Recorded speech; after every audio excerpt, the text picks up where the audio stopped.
What's up, everybody? Phil will be here in a second.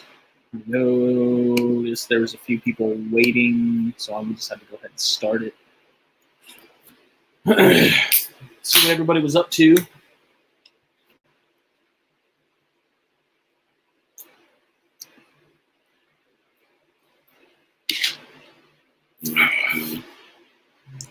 Get my bang in. We may or may not have Brent with us again. I sent him the link. I don't know what he's got going on. So we'll see. Oh, close that.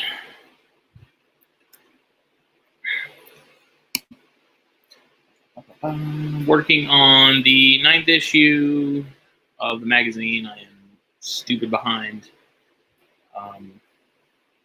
Trying to play catch up and hopefully still get it out by the 27th. I'm not thinking that will happen. Might be in a day or two after that, but definitely before the 1st. So we'll see. It's one of those things where if you're slack at all for a week or two, where you're like, I'm ahead of the curve, I'll be fine. That week or two passes, and then you're there, and you're like, I have an entire magazine to do, or a very large chunk of one. So it's pretty much where I'm at as far as that. We've got some really cool stuff lined up for the next issue. Big feature piece on Rhino Rats from Rob Stone. Who better to have talk about Rhino Rats than Rob? Vipera Barris article from Nipper. It's also a good one.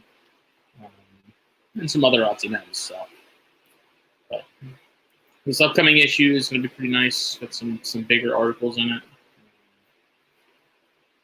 Pretty pumped for it.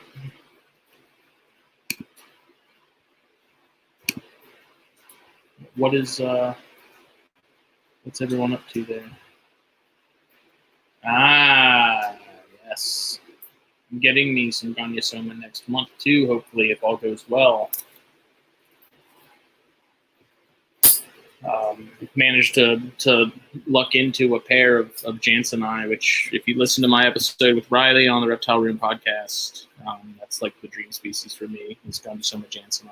It's very pumped about that. What's up, Andy? Phil is completely MIA right now. I said 9, damn it.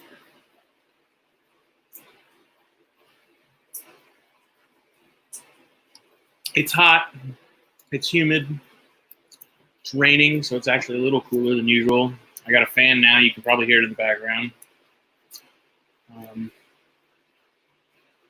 You probably heard in the last episode of THP too, because in this garage, it is stupid hot.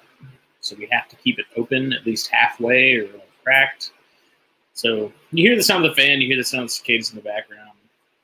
We're kind of at the mercy of whatever's going on outside. But it's like I told Jake, he's like, I'm not recording with this thing, with this garage door closed. It's just too much. So we have a fan now. We have some ventilation. What's up, Thomas? I actually got the fan for Father's Day. I was told it was so I could be the coolest dad. Which I thought was nice. I ain't even going to wait for Phil. I'm going to light up. I'm going to be that guy. Yeah, Billy's in charge of shirts, like entirely. I'm pretty hands off with that. I'm letting him handle kind of the merch side of things outside of just ideas for stuff we want to do.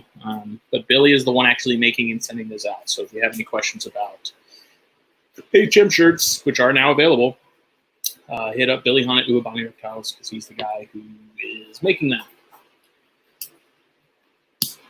He's actually doing a pretty good job. I got 2 of them, right?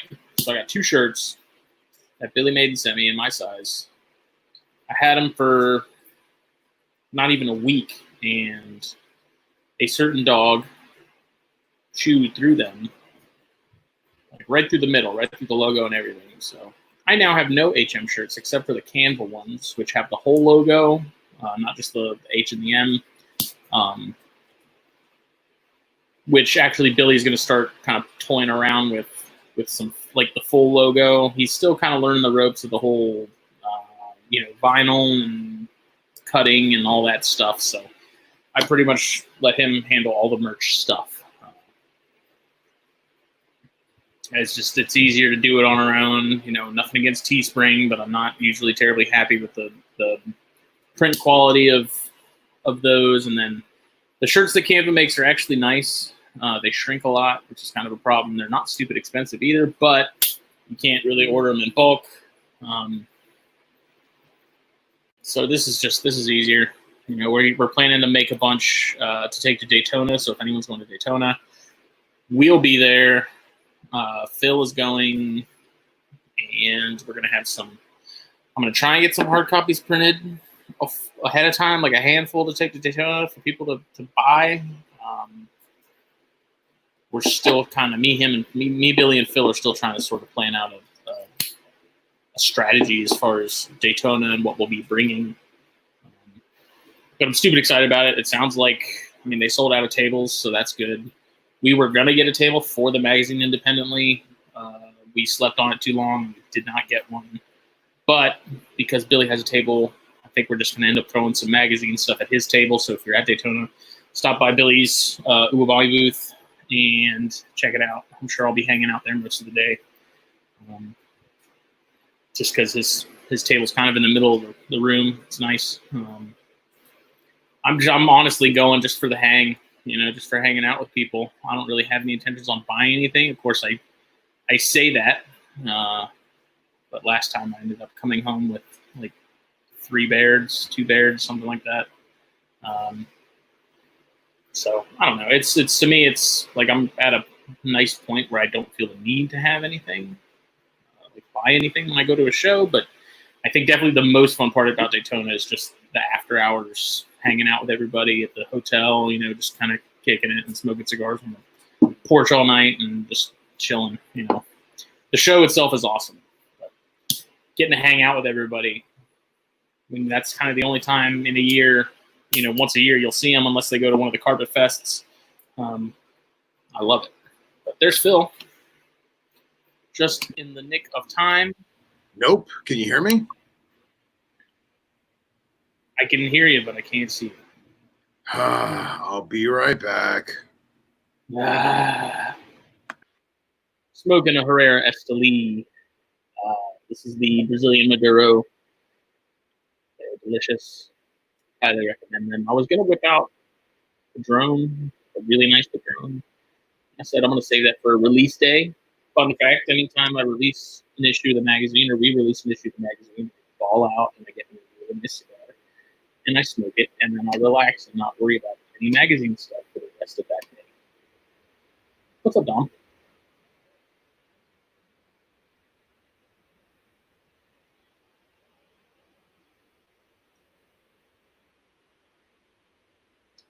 These are solid. For anybody who's just joining in, Phil is currently fixing his camera, so he'll be right back. He's old. He does not know how to operate technology. Forgive him, for he knows not what he does. In other news, if anybody saw it, if anybody subscribed, I just released a video yesterday on shipping snakes. I actually broke out the DSLR for that this time around. So it's kind of a high quality. I hope it helps people. I didn't spread it around at all. I literally just posted it and forgot about it. I still need to kind of share it. So what's up, buddy? Hello. He lives. Yes. You're late. Well, I had an interesting conversation with my roommate about our rent. And Raggy.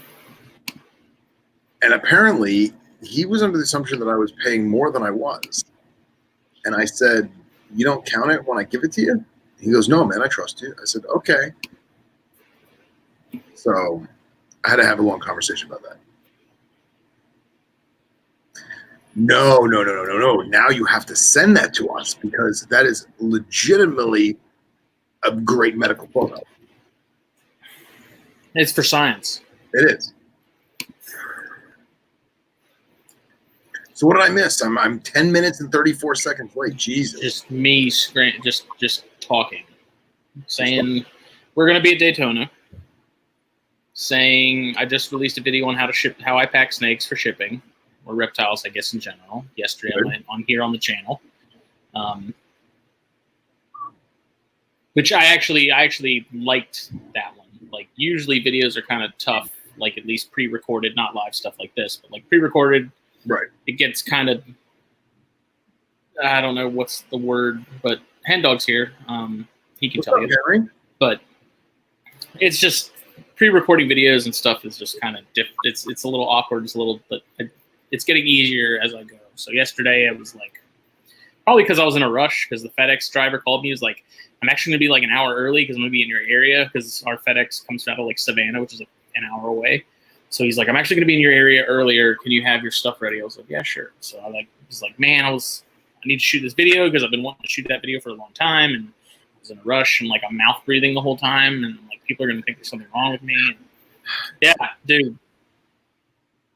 Yeah. It was rough. I find myself mouth breathing more than I ever have in my entire life. I feel, you know what it is? It's not so much mouth breathing. And thank you for the comment too. Yeah. It's yeah, babies. It's snorkel breathing. Anyone who's ever actually used a snorkel, you know that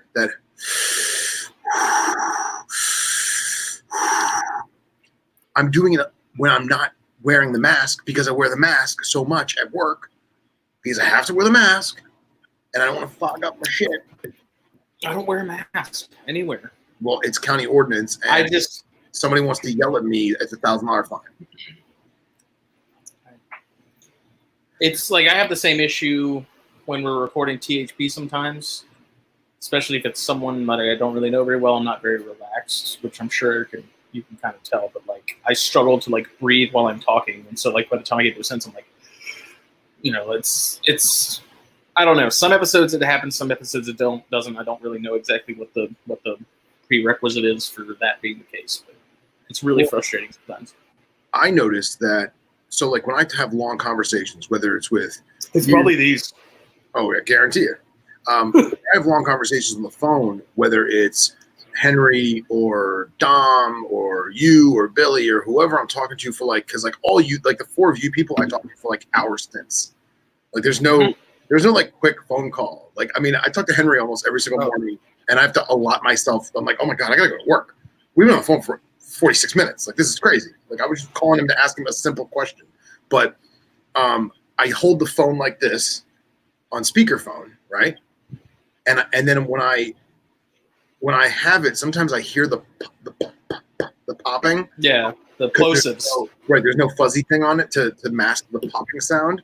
And like I know once or twice when I've listened to myself on THP, because yes, I do that because I'm self-conscious. I'll hear the when I'm talking, you know. So. Yep. That's why you get a handy dandy windscreen. Yo, I don't have a boom this here because I'm on my patio with a camping chair and a marble table that's not even mine. Yeah, just so everyone has some like sort of context as far as like what me and Jake are working with. We're in a garage. And it's hot. So we have to keep that door open all the time. Hence the beautiful cricket sounds. Yeah. Which I'm sure some people are like, I'm never listening to this shit again as long as they have that door open. Well, like, I'm not dying in this sweat, this sauna. I don't want to. I'm fat. It's hot. You preach to the choir, pal. I don't want to speak for everyone, but you know how you guys always bitch about the airplanes and the jets? Yeah. I never, at least on my radio in my car when I listen to THP, I never hear the jets. But when that's amazing. When I co-hosted with you for Kyle's episode, yeah, I heard them in my phone. Yeah. but I could even it's like recording. I don't hear them. Sometimes because they fly really low over by work, especially like legit. Sometimes I wonder if one's crashing and it's about to land on me. Like they fly so low, it's like, why? Like what? I understand your training, but it's like it's fucking loud, man. Well, that's like I'll be talking when I talk to people in the morning before I go to work. I talk to Henry. I talk to Billy, whoever, and I'll pace in front of my house. I have like a walkway in front of my house, and I'll pace while I have a cigarette talking to someone on the phone. And the birds, I've got invasive geese, and I've got mockingbirds, and I've got tricolored herons, and I've got cattle egrets, and all these birds making all this noise. And people always ask me, like, dude, are you in an aviary? And I'm like, no, I don't even hear the birds. And like apparently the pitch or whatever is so loud in my speakerphone that it sounds like the bird is squawking into it. Yeah, I've had that problem where like the bird is literally like 50 yards away in another tree. Yeah. Like 2 properties over, and people are like, is there a bird right next to you? I'm like, dude, that thing's like, I can barely hear it from here. How can you hear it? So I felt What's like up, Sean? And I got, what's up, Sean? Oh, boy, you know. Boy, Brazil. you know, it's a Maduro kind of night. I was saying before you got here, I have a really nice Padron, like one of the like $28 ones. What, like a 64? It's it's like the 85th anniversary or something like that. I can't keep up with them anymore. But I was gonna smoke that, and then I was like, no, I'm gonna save that for later in the month for release day, because every issue when we release it, I get up, I go to the humidor, I pick me out something nice, bougie nice. And that is my I've done it for the month. I've accomplished, another one out the door. Victory. Yeah. Until I started getting messages about how the print's all jacked up and pretty much the disaster that was the Chondro issue. Thanks, Riley. What's the ring gauge on this? Because it is gargantuan. 60. It's not bigger. That's got to be that's got to be a 6x60. I mean, it's kind of deceiving with like the 5x60. Is it a Robusto?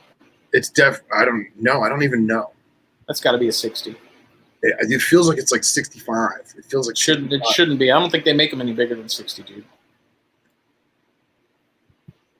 Unless you're getting those asylums that are 80s and 70s, which is stupid. It's not that big. I couldn't fucking smoke that. I've smoked the 70. I ain't smoking anything bigger than the 70. I don't even like smoking stuff that's like, I'm not even big on 60s. Dude, yeah, I never smoke a 60. Is that lightning? You see that, boy? Is that transformer blowing? No, that was lightning, bro. It was lightning. Cray. Are you thinking electric thoughts? Always. So we, all right. Wow, my brain is firing off on every cylinder. Daytona. Malaysian blue collar. Malaysian blue coral. Mm-hmm. Don't get Henry started, man. Don't get Henry started. Daytona, man. I'm super pumped. I'm fucking stoked. Because before I was like, all right, it's going to be good. I'm going to have fun like I always do. I was like, I'll do everything in my power to get Justin to go. Because I know he's kind of on the fence about it. And I was not on the fence. Let it be known. I was not on the fence. I want, that was going to happen. It was a matter of if I could actually go. Work stuff. Right. That's, I retract my statement. My sincerest apologies. It was not about your personal feelings. It was about your physical ability to take yourself out of your workplace. After last year, it was one of those things where, like, I don't even really necessarily, the show isn't even the fun part. Like, it's hanging out with everybody. That's the fun part. That's like I was saying before you showed up, I don't even really want to buy anything. Like, I don't have any intentions on buying anything. I'm not going to go there and be like, I'm trying to find this, unless I go on Bears Patrol. Well, and see, that's the thing is, like, we all have our key species that we keep an eye out for, whether we see them or not. It's a great time. The past couple of years, I pre-arranged some gecko stuff I was going to do. Mm-hmm. And this year I decided I'm not doing that. I'm not going to buy any animals ahead of time. I'm not going to pull a nipper and spend, $1,000, months before the show. I'm not going to do that. I'm just going to go and have a good time. And if there's some animals that we want, we get them. But now it's not just going to be you, me, Billy, and possibly Brats. Now we have Cox is coming, and Carly's coming, and Dom's coming. It's going to be monumental. The gang. The gang. Love it. Yeah. Absolutely. I'm almost bummed that I haven't been there previously from last year. I always wanted to go and never did. But I'll tell you, man, like I honestly feel like last year was a big revival of the show because there was so many years where it was like really mundane and like I didn't spend the night. We just went up on like a Saturday. Oh, really? Yeah, like it just wasn't the same. I want to say from like 2010-ish to like 2015-ish. Like in that window, it was kind of like meh. And then like 15 was like, yeah. 16, yeah. 17, wow. And then like 19, we're 19, there. It was refreshing because I mean, yeah, there was a lot of ball pythons, but it was also like there's a lot of corn snakes, which was cool because it's like I haven't seen that many corn snakes at a show in God knows how long. Yeah. So it's like people are actually starting to kind of branch out a little bit more now. They're actually starting to diversify and absolutely. But just hanging out with everybody, man, it was a blast. Dude, not to sound like a popular, like bougie little popular kid, but like we're gonna have to pace ourselves. Like with people and drinking. Andy might make it there. Yeah. Oh, Andy's coming? Oh my God. Andy, you have to come. Please come, Andy. That would be so great. So great. We'll get you annihilatedly destroyed toxically, and then Carly and I can baby you. I don't want to get drunk again. Oh, I intend to be schnockered the entire time. Just enough schnockered to where I'm coherent, but not enough that I would attempt to drive or operate a motor vehicle. Not getting lost in the hotel. I don't know how you did that. It's a big hotel, okay? Like they have two sides that are completely symmetrical and identical. Like, how is the sober person or a drunk person supposed to know which one's which? Well, I'm kind of an asshole in that regard because I've been going there since 2004. So like I kind of know. I might as well have been in Mexico, dude. Yeah, at that point. I like what Henry put. Henry says, this corn snake revival has become very problematic for him. Because everyone wants to keep their babies. Or sell them, I should say. Well, Mike, if you ever want a reason to come to the East Coast, it's either A, any of the carpet fests, preferably Southeast. Yes, sir. Or B, Daytona. Yo. Like, those are definitely, like, hands down, totally worth the trip. You will not regret it. Yeah. Anything else? Yeah, and Daytona is honestly, it's about an hour and a half, hour and 20 from Disney. So if you wanted to do like, oh yeah, you could fly in on like a Thursday, or you fly in on a Friday, do Daytona the Saturday and Sunday, and then hit Disney afterward. You're right there. You know. I am taking Thursday through Sunday off, so I am taking an extra day. I don't know what I'm going to do Thursday. I keep telling P and Cody I'm going to come take pictures of some of their stuff for them to use on website, social, whatever. So you should do that. I don't know. We'll see. Just do that. Bring a sleeping bag, chill out of the Montaigne room, and you're good to go. It's the best room ever. It's the best room ever. That's what my room feels like every night. Like, oh, really? We have the thermostat's at 73, the fan's on high, and I'm just nice. Dead. Nice.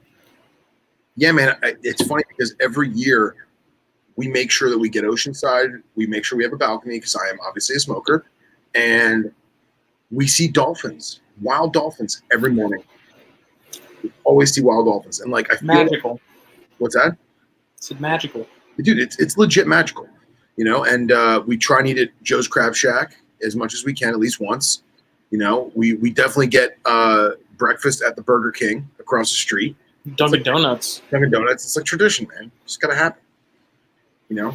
Yeah, I was thinking about it, I think either this morning or yesterday. I was like, I don't even care if I don't have like snake money. I just want to have like food and drink and cigar money. Yeah. Like we have to go to that shop down the street from the hotel. I promise you I will go with you. It's got like I was so bummed when I was there all alone, and then Lucas messaged me. Cool. Lucas Masso messaged me on Instagram. He's like, "Hey, are you here?" I was like, "Yeah, I'm at the cigar shop, man. Come on down, hang out." He's like, "I'm 15." I was like, "Never mind, stay with you." It's like, that's funny. I did not offer you cigars. Yeah, right. Yeah. How about this? So if you're in town, I will be there in town Friday afternoon. I will be checking in the hotel Friday afternoon. I plan to be like in Daytona Friday. I don't probably the same time you will, I'm sure. If anything, let's just go Friday night. We'll do it because not everyone's going to be there yet. Well, that was what I did last year. Was like I got into town. I beat Danielle and them by like an hour and a half. And so I looked up cigar shops near the hotel, and like lo and behold, a mile away is like Don Kiki's or whatever the hell it's called. So I went and burned one there, and that's when I texted you, and you were like, I'm taking it now. And I was like, I was beat, bro. That's what it's all about, Cox. So Dom says that she and Carly are flying in Thursday. Okay, so they're going to beat us too. Damn. I can't wait to see everyone together. This is going to be so fucking good. I'm legit excited. Me too, dude. It'll be here before we know it, too. I know, right? It's a month away. A little over a month. Oh, yeah, dude. Mm-hmm. Dude, I didn't know it was June until like 2 days ago. They're like, someone was like, yeah, man, June's almost over. I'm like, what are you talking about? It's still May. They're like, nah, bro, you're writing 6 on the date on your invoices. I'm like, oh my God, 6 is June. Year's halfway over, dude. It's rough, man. I don't know what the hell day it is. Tomorrow I got to go. I'm dropping my dog off at my parents in the morning. I got to pick up my perches from Brahms. They all were delivered today. Nice. Super stoked. Which I'm going to try and assemble them tomorrow and put everything in, but I don't even know if I'm going to set the animals up just because I got so much other crap. So I'm teaching in Miami in the afternoon. I have to go to my work, pick up some paperwork, teaching in South Miami throughout the afternoon. Then from there, I'm going to just east of the Everglades because my other buddy has a contract doing snake removal, and they got a bazillion cottonmouths. So he set a bunch of carpet traps and stuff, and I'm going to go there tomorrow night and wrangle as many of those as I can. Be safe. Good. It's been a long day. I'm still trying. Still need to figure out the room situation. Well, so Dom, did you and Carly and Cox, talking like Cox isn't watching this as well, did you guys want to do in the Airbnb, or did you guys get the hotel room in the resort with the rest of us? Because the words Airbnb and Daytona together frighten me. That's kind of what I was hinting at. I was kind of like, don't do that. There's going to be like nanny cams under the toilet and shit. Like that shit weirds me out. And like, yeah, that's the other thing too, is where's the Airbnb? It's not going to be on the strip. You know what I mean? It's all hotels, the entire strip. Hotels and retail. Because Katie had mentioned that. I was like, it's not really anywhere like residential. I was like, it's literally all businesses and clubs and. Okay, so you guys booked a hotel room. Okay, perfect. And I'm assuming you guys got that National Breeders Expo rate, hopefully. Because you already booked a room. You're with Matt and Jamie? I'm with Matt and Jamie. We already booked a room. And I was debating trying to like ball her out. I was like, yo. I remember you talking about. Spend the money, we'll ball her out. I get like a massive suite, like a big penthouse thing with like conjoined rooms and like a living area. And we can just like have like 4 or 5 rooms. And I was like, I'm not a Rockefeller. And I didn't even look at the price, but I called and they're like, we don't have any kind of accommodations like that. Sorry. And I was like, thank God. Because God only knows what that would have cost.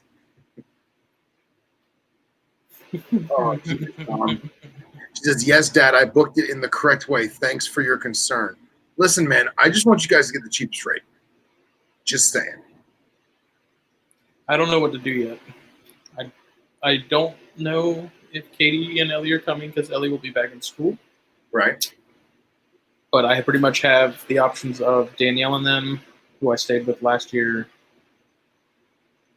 you, and I guess Dom and them if someone else doesn't hobo their way in there, which I guess that would be me sharing a bed with Cox, which is also terrifying, just like the Airbnb in Daytona.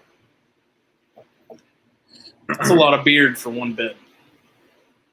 Yeah. Yeah. I'm afraid I'll wake up and he'll be laying there staring at me, dead-eyed, like sleeping with his eyes open. And he'll just be staring at me. You walk in, Cox is in a chair like this. And then you're like, Cox, are you all right? And he go, yeah, I'm awake. Oh, there we go.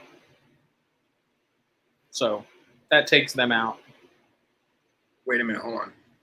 Oh, okay. All right. So there you go. So I guess I won't invite myself to stay in the room. We'll figure it out. We'll make it work. Make it happen, Captain. I'll sleep in my car in the parking lot. As long as I can use somebody's shower, I don't even care. I'm not gonna let you sleep in a car in the parking lot. Well, I mean, it was kind of awkward last year because I had to share a bed with my really, like, one of my best friends' wife. So I slept in my clothes on top of like the comforter. Where was he? He was here. He didn't go. Oh, okay. Yeah, but that's not that big a deal. You know? Apparently, I tried to get up and go to the bar at some point that night too, which I have no recollection of because I'm a very well documented sleepwalker and sleep talker. Well, I think it's funny because like Jamie hangs with me, and Matt's like, I gotta go upstairs. I gotta go to bed.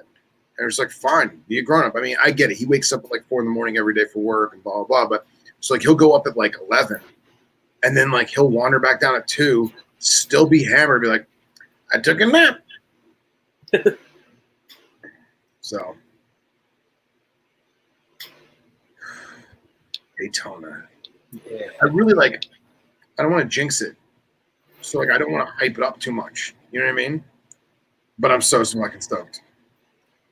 I'm just so stoked. Even if they cancel the show, I'd still be Exactly. Even if they cancel the show, we will all have just sitting around smoking cigars all weekend. Exactly. So I'd sit on that patio for like 3 days straight and just chill.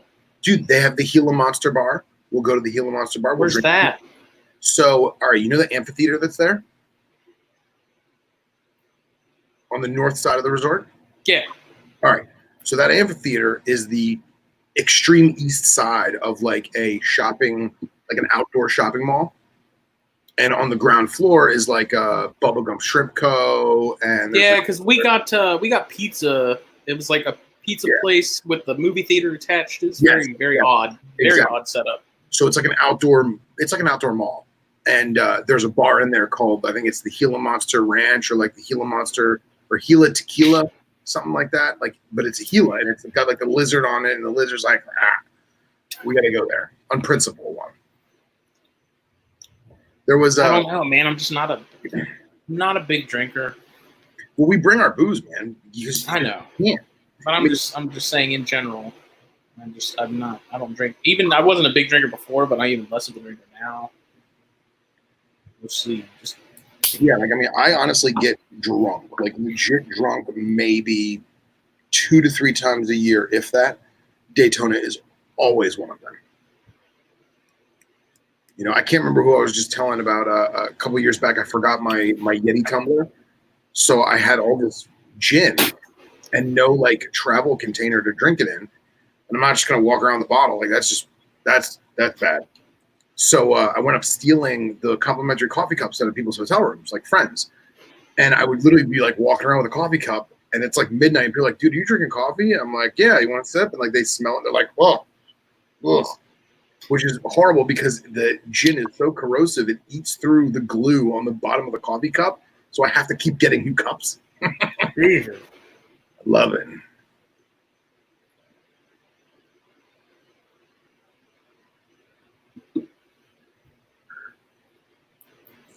Yeah, I don't know. Like, I know I'm not accepting any drinks from Billy this year. That's for sure. Well, no, bastard. You know, you just have to nurse them. You have to nurse them. That's just it. It was fun. I'm eager to meet Anita. I'm eager to meet his better half. She's cool. Anita's super chill. Cool. Good shithing. Huh. So what else, man? Daytona aside. Cyanea. Yeah, let's talk about that. Let's talk about your lump and your breeding. Oh man. So I talked to some people, Terry Burwell, Nipper,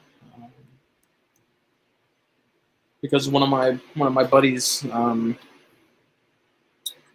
he just bred his blackheadeds, the Boiga nigriceps, and it was a pair that was very similar in size to mine, and he got 4 eggs. So I was like, am I waiting to are mine okay to go? Because I thought maybe they needed to be a lot bigger than they are. And, I talked to Terry and I talked to bigger than nigriceps anyway. Huh? Doesn't Cyanea get bigger than nigriceps? Yeah. Okay. But even then, I talked to Terry. He's like, I was like, what's, when do you start pairing yours? And he was like, when they hit kind of the 3 foot mark, which my female is easily past that. And my males, males I usually don't even worry about unless it's Brettles. Males, it's like, they're good after like a year, dude. They're ready to go. They come out of the egg ready to go. Yeah. So I put them together just out of curiosity and also out of slight paranoia because they do have a pretty well documented history of being cannibalistic. I'm sure it's much worse if you have a very big female with a small male or vice versa. But immediately, man, I put him in there. His tongue just started going crazy. He was smelling everything. And then as soon as he found that female, dude, he was like following her back. And within 30 minutes, they were locked. And they stayed locked for a couple hours. Huh? Do they do the Twitch thing? Not really. It's just he just followed, he followed whatever, towards her head. He just followed that back, Yeah. So they were locked within like half an hour, and they stayed locked for a couple hours. For him. Yeah, I checked on them again in the morning. They both during the day they both go up to that elevated high to hang out. And so then the next night they were locked up again. It's like the sun goes down, they're at it. Nice. But I noticed the female had this like crazy swelling right before the vent. Like she was crazy impacted. And it looked almost like he was trying to be done and leave. Which is the other weird thing I've noticed. Like every time I saw him locked that I could think of, he was facing one way, she was facing the other way. But their vents were met in the middle. Okay. So like where my hands meet, that's the vent. He's over here. He's going this way. She's going this way. Right. It's very strange. I've never seen that. But she looked really impacted past the vent. And so I was like freaking out. I was like, maybe he's trying to get out and like get away because he's done, but he can't because of the swelling. Maybe it's like there's like too much pressure and he can't pull out. Right. And so I kind of kept an eye on him and watched him and then decided, okay, well, I'm going to go ahead and separate them. They're still attached, so I probably have to get in there and get my hands on them and try and stop myself. So he got out the first time, but the second time is when you physically pulled him apart. Well, I don't know if he ever got out the first time, so that's why I wondered maybe she was getting swelling because he was stuck. Oh, okay. Impacted, because I had never seen any swelling like that before in anything. Yeah. Like, while actually in the act, and so I was freaking out because I was like, "Well, crap." So I'm trying to pull out 2 Boiga that are attached to each other is about as frustrating as probably trying to pull out 2 Mambas that are attached to each other because all they want to do is go. He wants to go one way, she wants to go the other. They're still attached. I'm like, something's going to get jacked up. Someone's going to get hurt. Someone's probably going to die because of it. Because Boiga are, I wouldn't say they're necessarily delicate, but they're not stocky snakes. They're not. You really could hurt them if you pulled hard enough. Right. Most definitely. So I start pulling out cage furnishings, and I'm trying to, keep an eye on both the heads because at any point, they do have a pretty decent range. They'll launch like half their body, and with a lot more force and speed than Amazon tree bows, that's for sure. A lot more accuracy too. I feel like Amazon's just they're like, I'm just going to throw my face out, and if I land, I land. Right. These guys, it's like honed in, just straight at you. So I'm trying to pay attention to that. She's kind of freaking out a little bit. He's kind of freaking out a little bit. He's clearly trying to get out and pull out and pull away, and he can't. And so he's like struggling. And then the female somehow, I guess over time, these screws in the heat panel started coming loose. And so she found her way between the heat panel and the lid with him still attached. And I'm not talking about she just had part of her body. Like, she was completely coiled up in that thing. So then when she got up there, he was stuck for, I don't know, maybe a minute or two. And finally, he somehow got loose. So I pulled him out, put him back in his tub. He seemed fine at first. Like, his hemipene was hanging out. So I was like, crap, he's prolapsed. I was about to go get some sugar water and do what I do with chondros. Do anything, but within like 30 seconds, it was back to normal. It was back inside. It was fine. So I put him back in the tank. Then I had to take the lid off the tub. And this is like one of those 200 quart steroids, 60 inch. So it's a 3 foot wide tub. Yeah. Yeah. And so she's still in between the heat panel and the lid. So I had to then go get a screwdriver, unscrew the heat panel, pull her out. And of course, I then go to tube her because I'm like, I need to check and feel if this is actually impaction. Because if you saw pictures, that's what it looked like. You showed me pictures. That looked like impaction. It did. It did. The way that the scales were separated, you can see something in between. It looked like she had something lodged in there. Yeah. So I get her out of the little nook, which I don't want her between the heat panel and the lid anyways. Right, exactly. Not that I keep it very warm, but bad things happen regardless. Yes, of course. So I finally get her out. She's now really getting pissed. She's starting to kind of gape a little bit. Do the nervous, like, half gape. She starts trying to take off, which they're weird, man. When they want to go, they almost like dissipate. Like the way they move when they really want to go, they're like racers, dude. They just like, you almost can't see the forward motion. It's just like you almost float. Teleport. It's very strange. Yeah. So I got her tubed, and I go to like check her vent, and the bump is gone. No signs of anything. I palpate it, don't feel anything. The swelling is completely gone. Everything's back to normal. So I'm like, what the hell? Like, I looked around in case maybe she took like a massive dump somewhere along the way. Nothing. So I put her back in. I left them separated for a night. Next morning, I checked on him. He was fine. I checked on her. She was fine. I put him back in. And that night, they were locked again. And that's when I was sending you and Nipper the pictures of it. Yeah. Because it was happening again. Same thing. Like, it looked exactly the same. I was like, what the fuck is going on?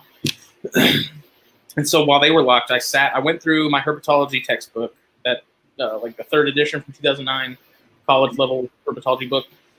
And I looked through all the reproduction and anatomy sections to see if there was anything that said anything about swelling or like inflammation or something like that. Like, while that's happening, I found nothing, because I haven't seen this with corn snakes. I never saw this with bears. I never saw this with chondros.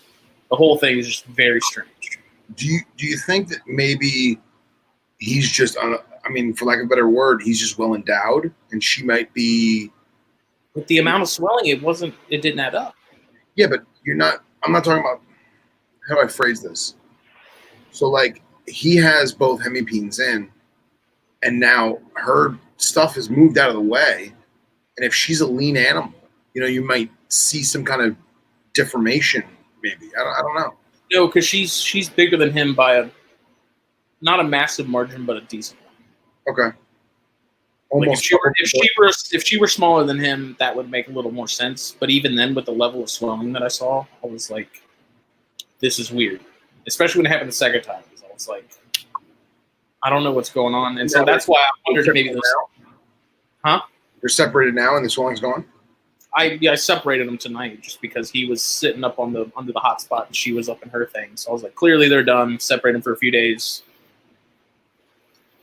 I'm going to go get my secret medical weapon. Okay. I have an Australian medical book that I forget that I have all the time. And I cross-reference on occasion because it has stuff that I've never even heard of. And they have very good pictures. I'll be right back.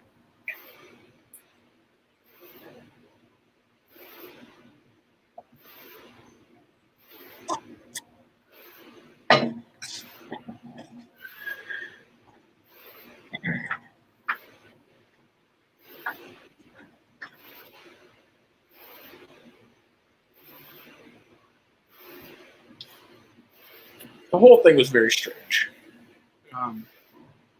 So the only thing I can think of, and maybe Phil's magic book can explain this, but the only thing I can think of is like maybe that tissue or something.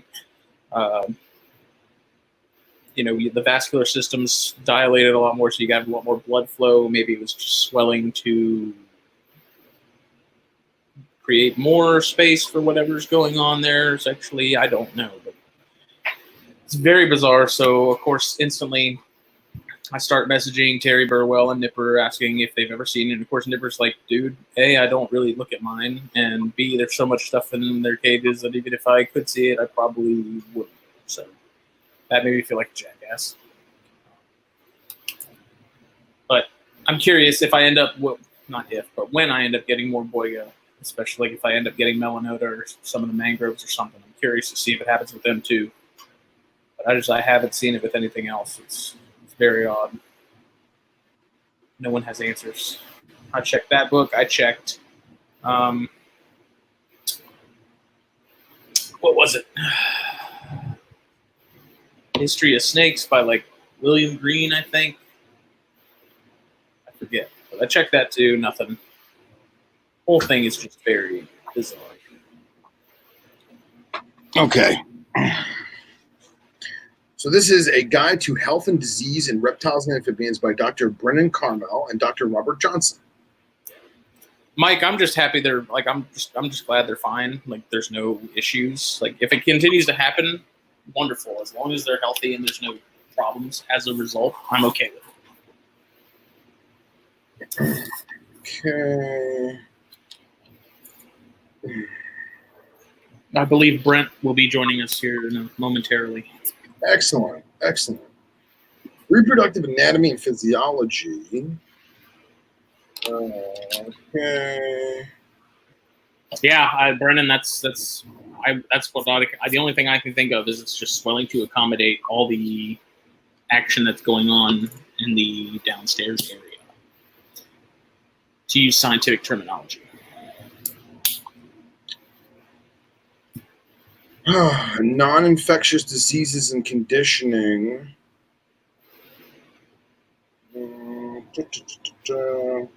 Lumps and bumps, page 123. Swollen or bulging eyes. Because that's what someone else said. They're like, "Are you sure he just isn't like really, hung, deboed out?" Lumps and bumps, 123. I should have talked to Henry about it because Henry's probably seen it too. I would imagine. If Henry's bred Boyga, I know Henry's kept them. I don't know if he's bred them, but I haven't seen it with any other. And if I had seen it in chondros, if I had seen it in corns, and I knew like that's kind of what happens, it wouldn't be a big deal. But I was like instantly like, "Holy shit, something bad is happening!" I've just killed them, one of them at least.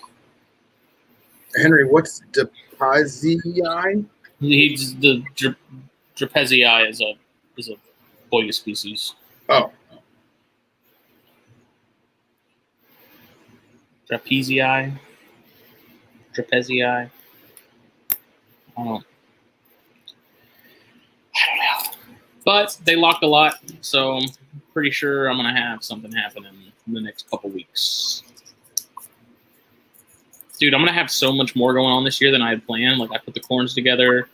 I had the Bairds, which the Bairds are going to go back together next month, probably within the next 3 weeks. Nice. And the chondros, my female chondro shed.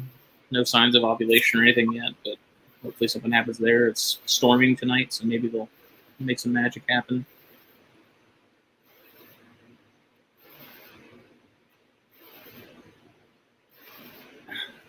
Yeah, Mike, and I have a lot of foliage in my setups for them, but it's not so much to where I can't really see them. Like there is a lot if they're sitting in it, I can't see them, but most of the time, if like that pair was out and about on the hotter end, which it is more clear, there's not as much foliage. I can clearly see what was going on. Yeah, me and Nipper were talking about all of those species today. Henry. This is Jaspedia and the Tapiezi are tough. Hello. have that. I think it's in the tool bag. It is in the tool bag. What's up, Brad? Are you I'm not seeing anything specifically. Hey, what's up, girl? specifically? We're talking about the weird swelling that Hey, was look at happening the your other night. beard. Look how big it is. Whose? Yeah, Phil's, mine- obviously. This is looking pretty standard. yeah, you look pretty normal to me. It's not like fluffier out here. It's not like Justin's beard? No, fluffier. yours. Well, mine? I mean, it might be. I don't know. You've been combing it out. Henry, are you getting them? You've been picking it.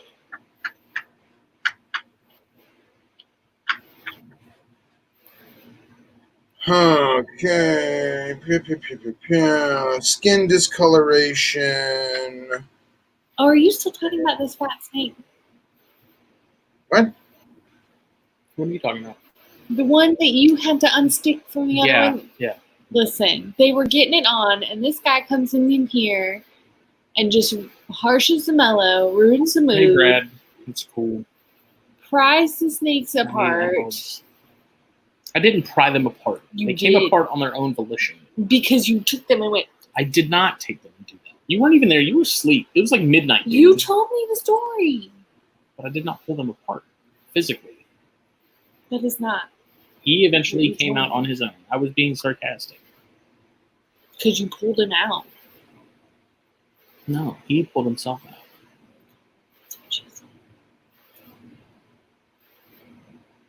Ventral dermatitis. That looks horrible. I'm Slipping just, skin. know what my is. Yeah, that's what Phil said. Reading this. What? Ah, is it really? What did I say? That he got a big old. I mean, that would be like honestly my first thing. But to be honest, looking at those pictures, Justin's right.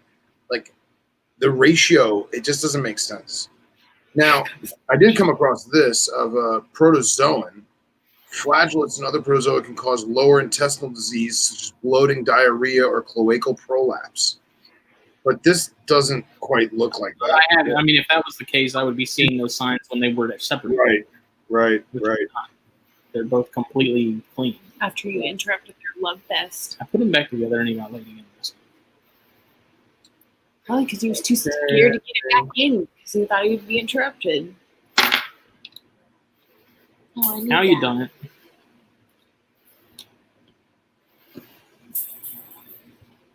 I mean, it basically says how pythons are prone to have abscesses, and roundworm infestations may cause abscesses. Abscesses?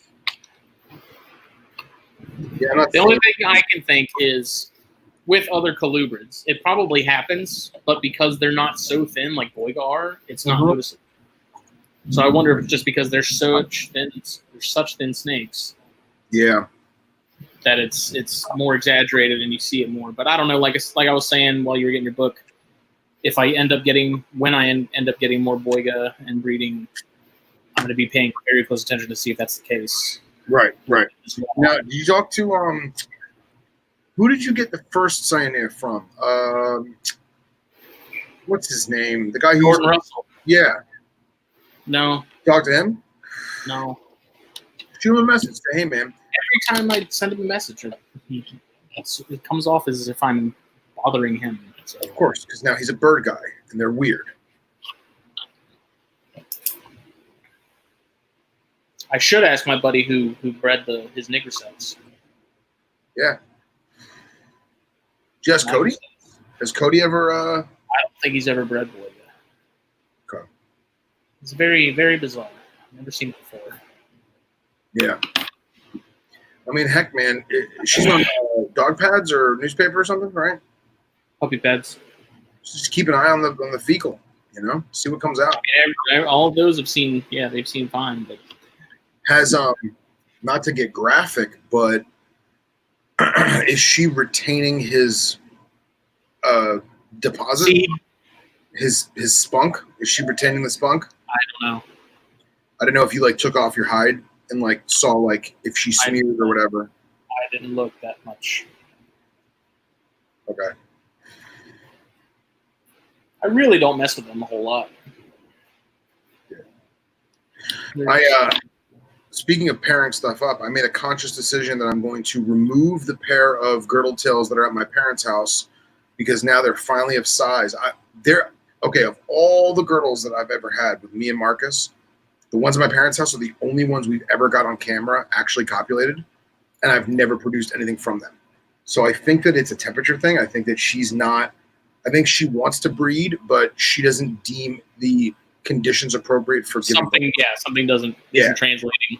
And clearly it's good at my house. So the way that I have them at my house. So I think what I'm going to do is I'm going to take them home and throw them in with my widow and see if maybe that can instigate something, or maybe he can, for lack of a better word, impregnate the widow.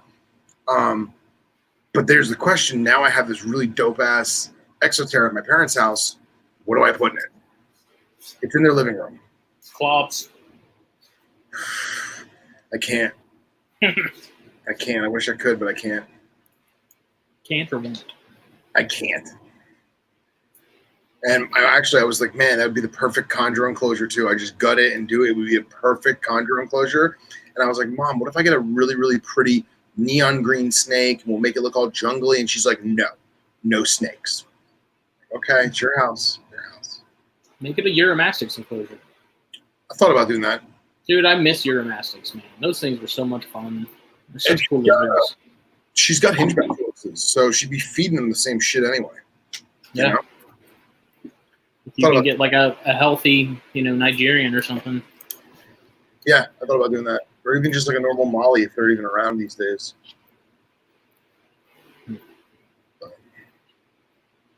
Yeah. So that was my excitement for the week. Nice. Baird's eggs are due to hatch sometime around the 4th of July. Yeah,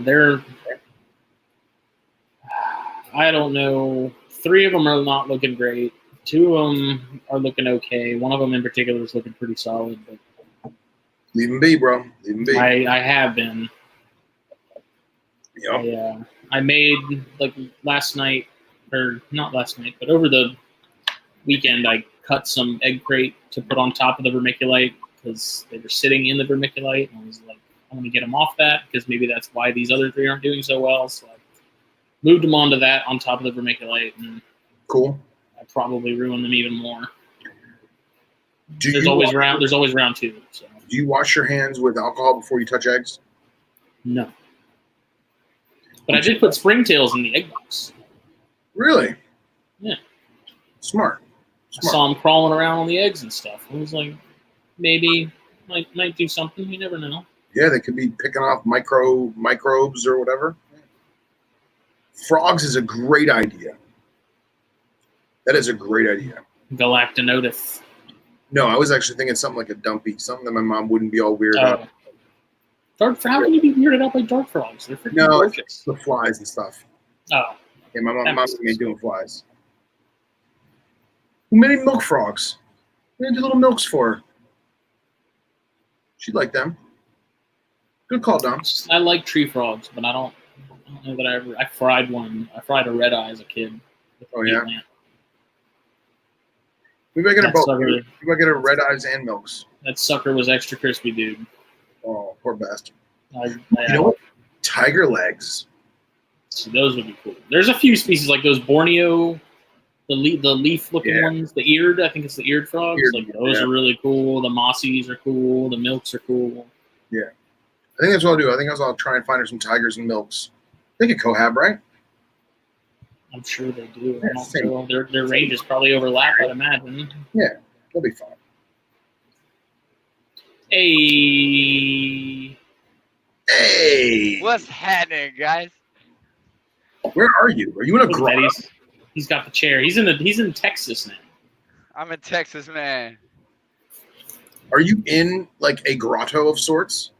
Is that a pool? Yeah, it's like that. Yeah, it's a pool with some waterfalls and little rainforest and a hot tub on the other side. Jesus. Look at that. Must be nice. It's yeah, I got lucky. It's the ultimate couch surfing adventure. It really is. It truly is. So I brought some Michelob Ultra and a vape because I didn't have a real That's Stogies. you're here. You're here. Close That's it. enough. Close enough. It's still So daylight there. That's crazy. Sorry I'm late, but I'm happy to be here, man. What's going on, guys? What did I miss?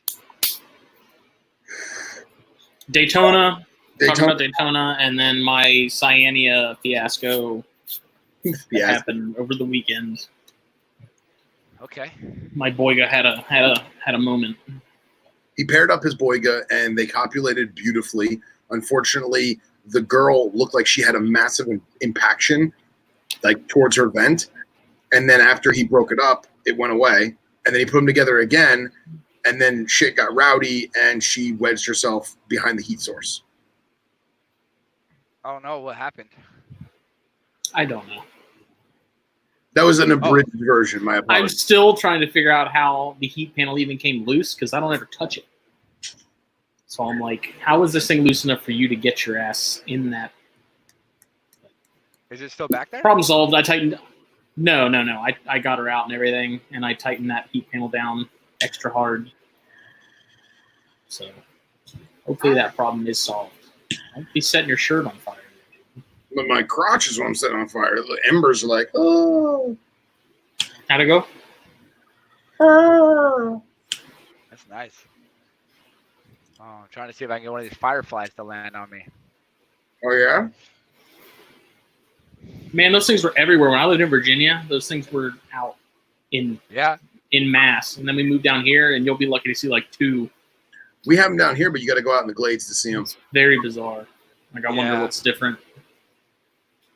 I don't know. I'm just hoping it's just those and some June bugs and the mosquitoes stay away. Where in Especially because I don't have a real Stogie, which is the most amazing natural mosquito repellent in the world. Is a 10.5-inch Cuban. Yeah. Where in Texas are you? I'm about 35 minutes north of Dallas. Okay. So yeah, I don't know. I might stay in this area. Cost of living's way cheaper than Denver. All the venomous shows are down here, and just outside of town, I can keep and breed whatever venomous I want. So a lot of opportunity. Cool, man. Hell yeah. I want to go out that way so bad. West Texas, man.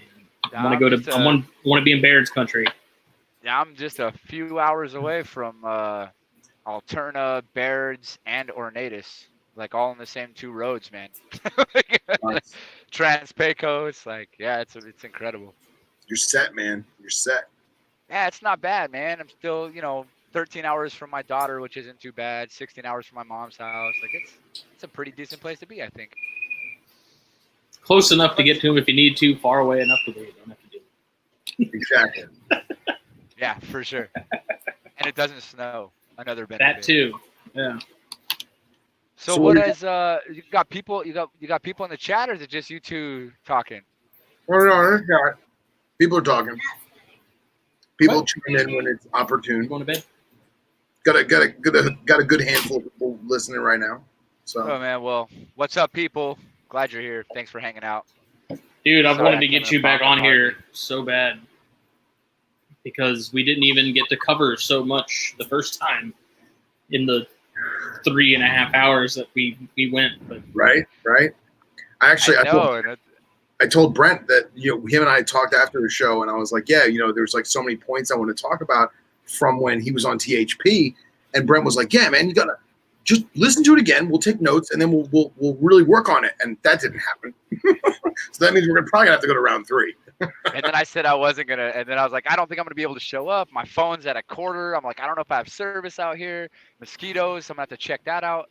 And then I was like, you know what? Even though I don't have Stogies, like, I'm gonna bring out my little vape and a couple beers and hang out by the pool and have a good old time. So Rock and roll. yeah, man. Yeah, dude, it's nice. Can't wait. We actually get to use this thing tomorrow, which would be nice. yeah. Came and shocked it today. They're gonna vacuum it in the morning, so we'll get to use the pool. So yeah, dude, it's just one of those things, man. Very cool. The green hot tub. It's awesome. Yeah, dude. So what's moving by you So now? You caught anything? I've only been up in this area outside of the city. So I was in Houston for a little while, and then I came up here just a couple days ago, and I mean it's copperheads, man, copperheads for sure. That's probably, I mean, as far as venomous goes, that's probably about it around here. I mean, not much else cruising. I don't. There's no Atrox around there. Well, outside of Dallas, there is for sure, but not like this close to. Oh, really? Town. Yeah, I mean, I'm sure there is out here, but the most easily found species for sure is going to be the Contortrix. Is there any like swampiness to get some cottons? Yeah, I mean, I could. Not far from here. I could go 25 minutes and get Hortus. Nice. That's on my list of things to do on Thursday. So. Sounds like a nice little Thursday. Huh? Sounds like a nice little Thursday. Yeah, dude. It's like, what do you do on Thursdays? Well, I drive 20 minutes and catch Hortus. Yeah, right. Kill mosquitoes. We've converted another one, Phil. Nice. What does that mean? Oh yeah, I like that. Good. I wish I had a good one last time. Next time we do this, it'll be really planned. It'll be totally good. Phil will have his full list of questions, the follow up, right? To get my opinion on a lot of things that I touched on the podcast. Brent was saying we need to do this when we're at Daytona, like. Dude, we're gonna do a live one from the beachfront. So we're gonna be like on the hotel. So similar to this, except that's ocean. Yeah. And we're gonna have the hotel lights in front of us, the ocean behind us, and we're gonna do it at Daytona right after dinner. 100% game. Yeah, dude, and I think and we could get some real cigars, real Cubans down there. You know what I mean? Sure. Or should I say Yarramin? You got it. I'll make Yeah, dude, I think we should do this live at Daytona. I think it'd be amazing, man. It'd be so much fun. Hell yeah. Like, how cool would it be? Because we all just set up our own cameras still. But we could, like, turn and talk to each other. Yeah. Or honestly, what we should do is we should get, because, Justin has all his soundboard equipment.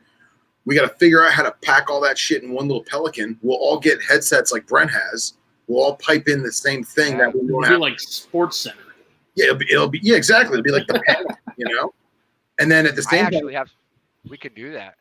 We won't because there's gonna be live music. There's gonna be a million people talking. We'll just get our own little, and do it. It'll be like we'll look exactly like the people that talk about stuff at the halftime show at the Super Bowl, except. Henry, are you going to Daytona? I didn't even ask him about it. He needs to go. Let's do that, dude. Let's do that. That'll be so much fun, man. That's what I like about what Cusco does at the different shows. Like he talks to different people at the shows. Like if me and Jake had thought if we ever did a THP booth, like that's what we would do. We would like record like short episodes, like 30-minute episodes with people, have them come and like record with us. And we should do that this Saturday night on the beach. Bro, we have a little table. Like we have a portable table. We can bring it because Woody's only 40 minutes away in Orlando. He can bring it from his house on Saturday. We'll leave it at the hotel in the hotel room. We got black tablecloths or Venom Life or black Get Hooked tablecloths. We got stuff. We'll set it up. You guys just ship the Pelican down there. Just ship it to Woody in Orlando, and he'll drive it up to us. We'll use it all weekend. Woody will take it home on Sunday night and ship it back to you on Monday. Not even. Well, Justin, you driving down? Yeah. He's driving down. That's it. Oh. It's only a 4-hour drive for me. That's crazy. It's farther for me than it is for Justin, and I live in Florida. That's why I thought you were close. 4 hours. Oh, I think I'm gonna fly to that one. Dude, it's nothing, now that man. I'm in It's Dallas. like drive through that little tiny section of Georgia. You get into Jacksonville. 22 miles, right? Huh? It's only like 22 miles worth of Georgia, right? No, it's more than that. It's deceptively long. Okay. It feels like at least. But yeah. Huh. Yeah, let's do it, man. I'm super excited. Last year we were out on Daytona. We were out on the beach, like waist deep in water, catching fish by hand, and drinking White Claws and doing backflips in the sand. It was nuts, man. It was a crazy time. White girl wasted. Yeah, man. I've been that at least once. Getting So clawed. yeah, dude, I was super excited to try to jump on again, man. I was actually doing work, is unfortunately what I was doing. That's why I didn't jump on right away. It's all right. Well, that's why we make it a long show. Yeah. Just cut to the good part and stop it at an hour and 3 minutes when I jump in. As long as you don't show any medical videos or like snakes being dissected, or we won't get banned. Oh yeah. Yeah, if we want to cut it short, we just show a picture of a snake being cut open, and apparently, I'm like, no. I'm so butthurt about that. Like They that, put it back up. I told you that, right? No, but they didn't put it back up because we had so much good conversation after that mark. We talked for like 30 minutes before any of our friends were texting us. We're like, why is everyone texting and calling us? Oh, no, I thought they put the whole. No, you're right. You're right. They only put like the first hour. But they took the whole video down, and then I put in a little appeal, and they put that back up. Really? Oh yeah. It was a it was too. It's kind of creepy how they. Yeah, it's kind of creepy how they're able to pick that stuff out of videos like autonomously. It's kind of disturbing. It's like some Skynet shit. They got narcs everywhere. Everyone's crazy, dude. If anyone's going to see everything you're doing, it's going to be Google. Oh, most definitely. Zuckerberg's probably watching us right now. Text his buddies saying, "Take these fools down." Snakes. They're smoking tobacco on YouTube. Drinking in public. That's right. Right. But I know, man.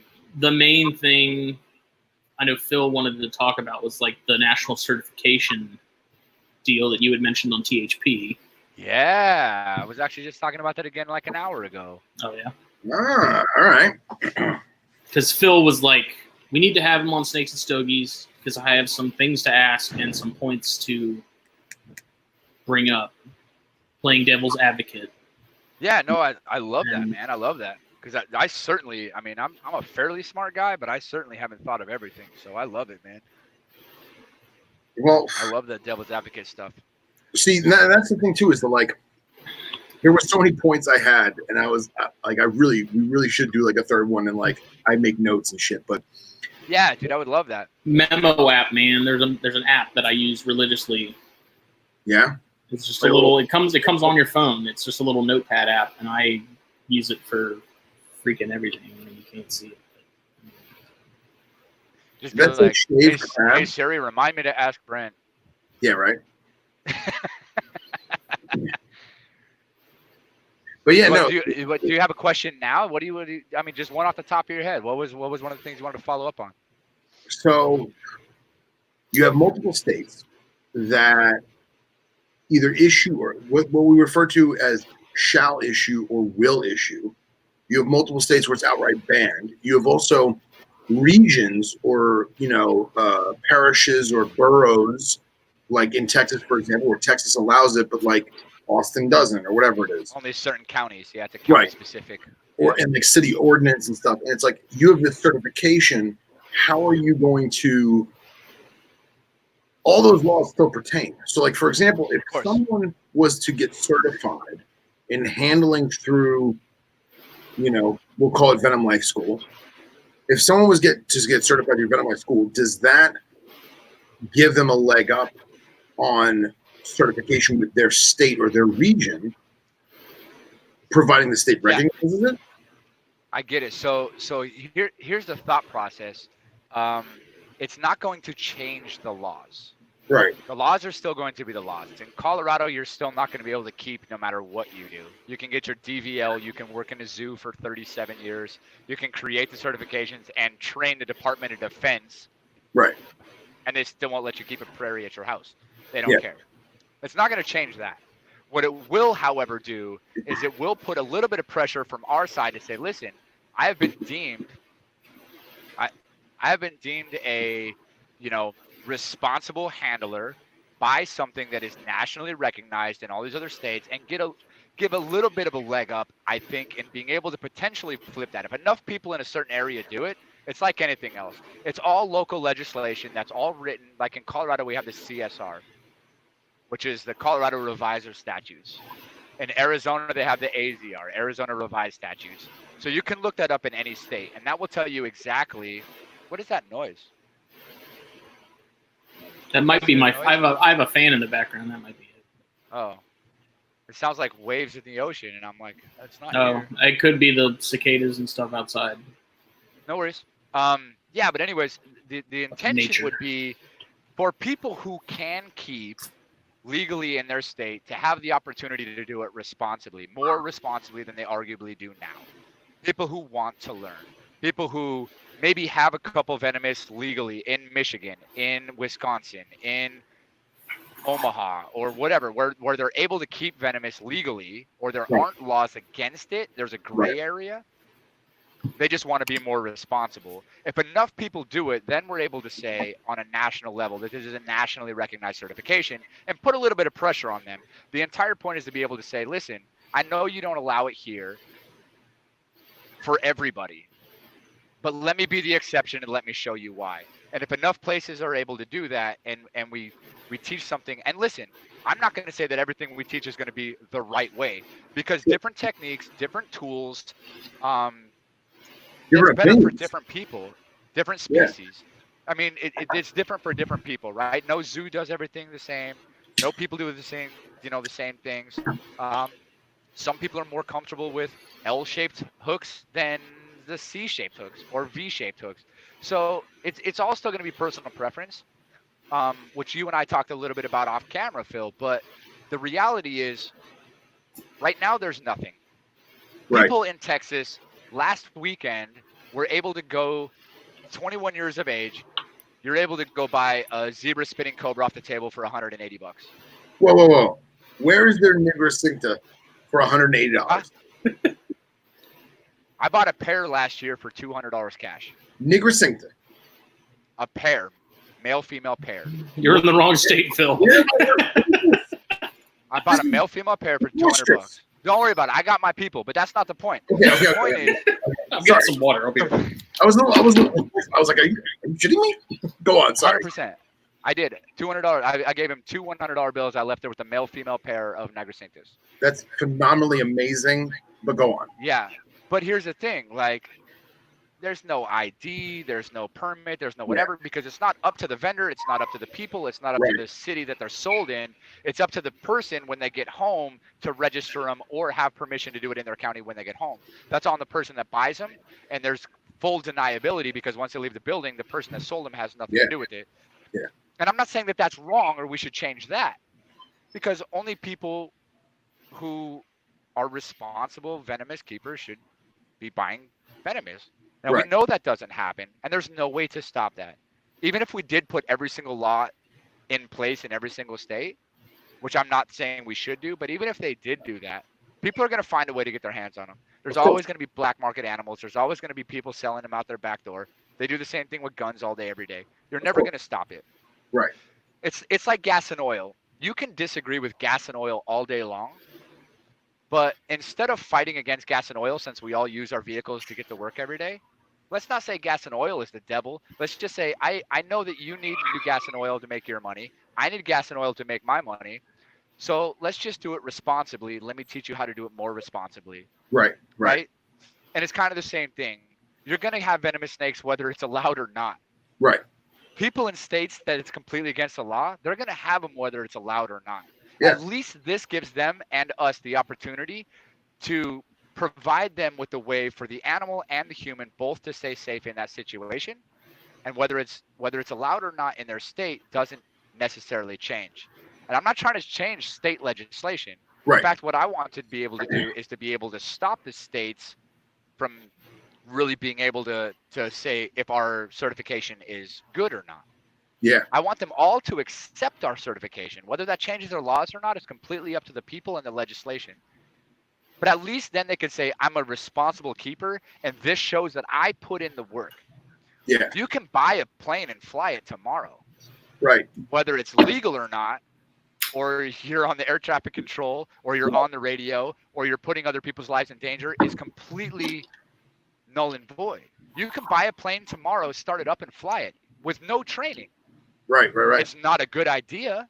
What's up, Colby? And most people wouldn't do that, but they do that with venomous snakes. So let's treat it the same way. Let's say, listen, if you're going to go out and buy a plane, and you're not going to do the courses, you're not going to do the hours, you're not going to get a national certification, let's at least give you 120 hours of online courses. You know what I'm saying? Like, let's at least give you something, because that helps protect the animal and the people. And here's the problem. To be fair, a lot of the problems that we have with the legislation saying you can't have these animals in these places is because people go out and get things they shouldn't have, or have arguably, depending on who you ask, no business having. Yeah. Make stupid mistakes, get hurt, cost the zoos money, cost the people money, all those things. And then they're like, you know what? Just nobody can have them anymore. Right. I'll tell Lacey you. Act, CITES, all that other stuff. So the point isn't to change legislation. It's to be able to say, you're going to keep them no matter what. Let's at least teach you how to do it responsibly. Yeah. Whether it's legal or not, once you leave my course, that's on you. Yeah. But at least I want to give you the opportunity to learn from professionals. That's all I want to do. That's literally what I wanted to hear, because when I first listened to the podcast, I was like, man, I love everything this guy is doing. And then you brought that up, and I was like, that makes me uncomfortable. I was like, that makes me uncomfortable, because I look at a lot of things in the sense of, and maybe I'm paranoid, maybe I'm a conspiracy theorist, whatever, but like, it's almost one of those things where like, you give an inch, they take a mile, you know, not saying you or the training, but the state, the legislature. Our fearless leaders. Right. And then you take it a step further and you go, like, for example, I was comparing it to like Safe Cert for restaurants. And I remember when my dad and I opened up an ice cream shop, which is a horrible idea in my personal opinion. I'll never work in food ever again. But when my dad and I opened up an ice cream shop, I had to get Safe Cert certified. And I was learning things that pertain nothing to ice cream. I was not cooking beef. I was not cooking pork. I had no raw material of animal products at all. It was all fruit-based. I didn't even have actual ice cream. It was fake. So, like, all of it was like, this is nonsense. I don't need to learn this. This is stupid. And guess what? I paid the money. The guy helped me pass the test. I hung the fucking thing on the wall. And all of a sudden, now I'm Safe Cert certified. And I was like, that's a crock. Like, that is a horrible thing. For example, Florida has their laws are very, very strict, as you well know. For those of you who don't know, Florida has increased their rules and regulations as to obtaining a Florida venomous license to the point where now it is almost undesirable. And that was their goal. Their goal was to make it so hard that no one really wanted to do it. And I tell you, it weeds out a shitload of people who are not serious about it. It weeds out the people that just want Instagram photos. It weeds out the people that just want to say, I own a Cobra. And it does a great job of that. But it takes the average person. But it screws it up for the guys that are serious. Right. The guys that are serious, the girls that are serious, it gets them good. So my whole thing was, there's a test that you can take in Florida to knock off X amount of hours. And we always referred to it as cheating the system. Because you're cheating the system and you're cheating yourself. You're not finishing the training. You're not. You're half-assing the training, and then you're taking a written test, which was written by someone who knows nothing about snakes or reptiles or anything. And all of a sudden, now you're eligible to go up to that hours of tier. So we always refer to it as cheating yourself, cheating the system. But now, because it's so strenuous, it's almost a necessity to do it if you want to achieve your goal within 3 or 4 years.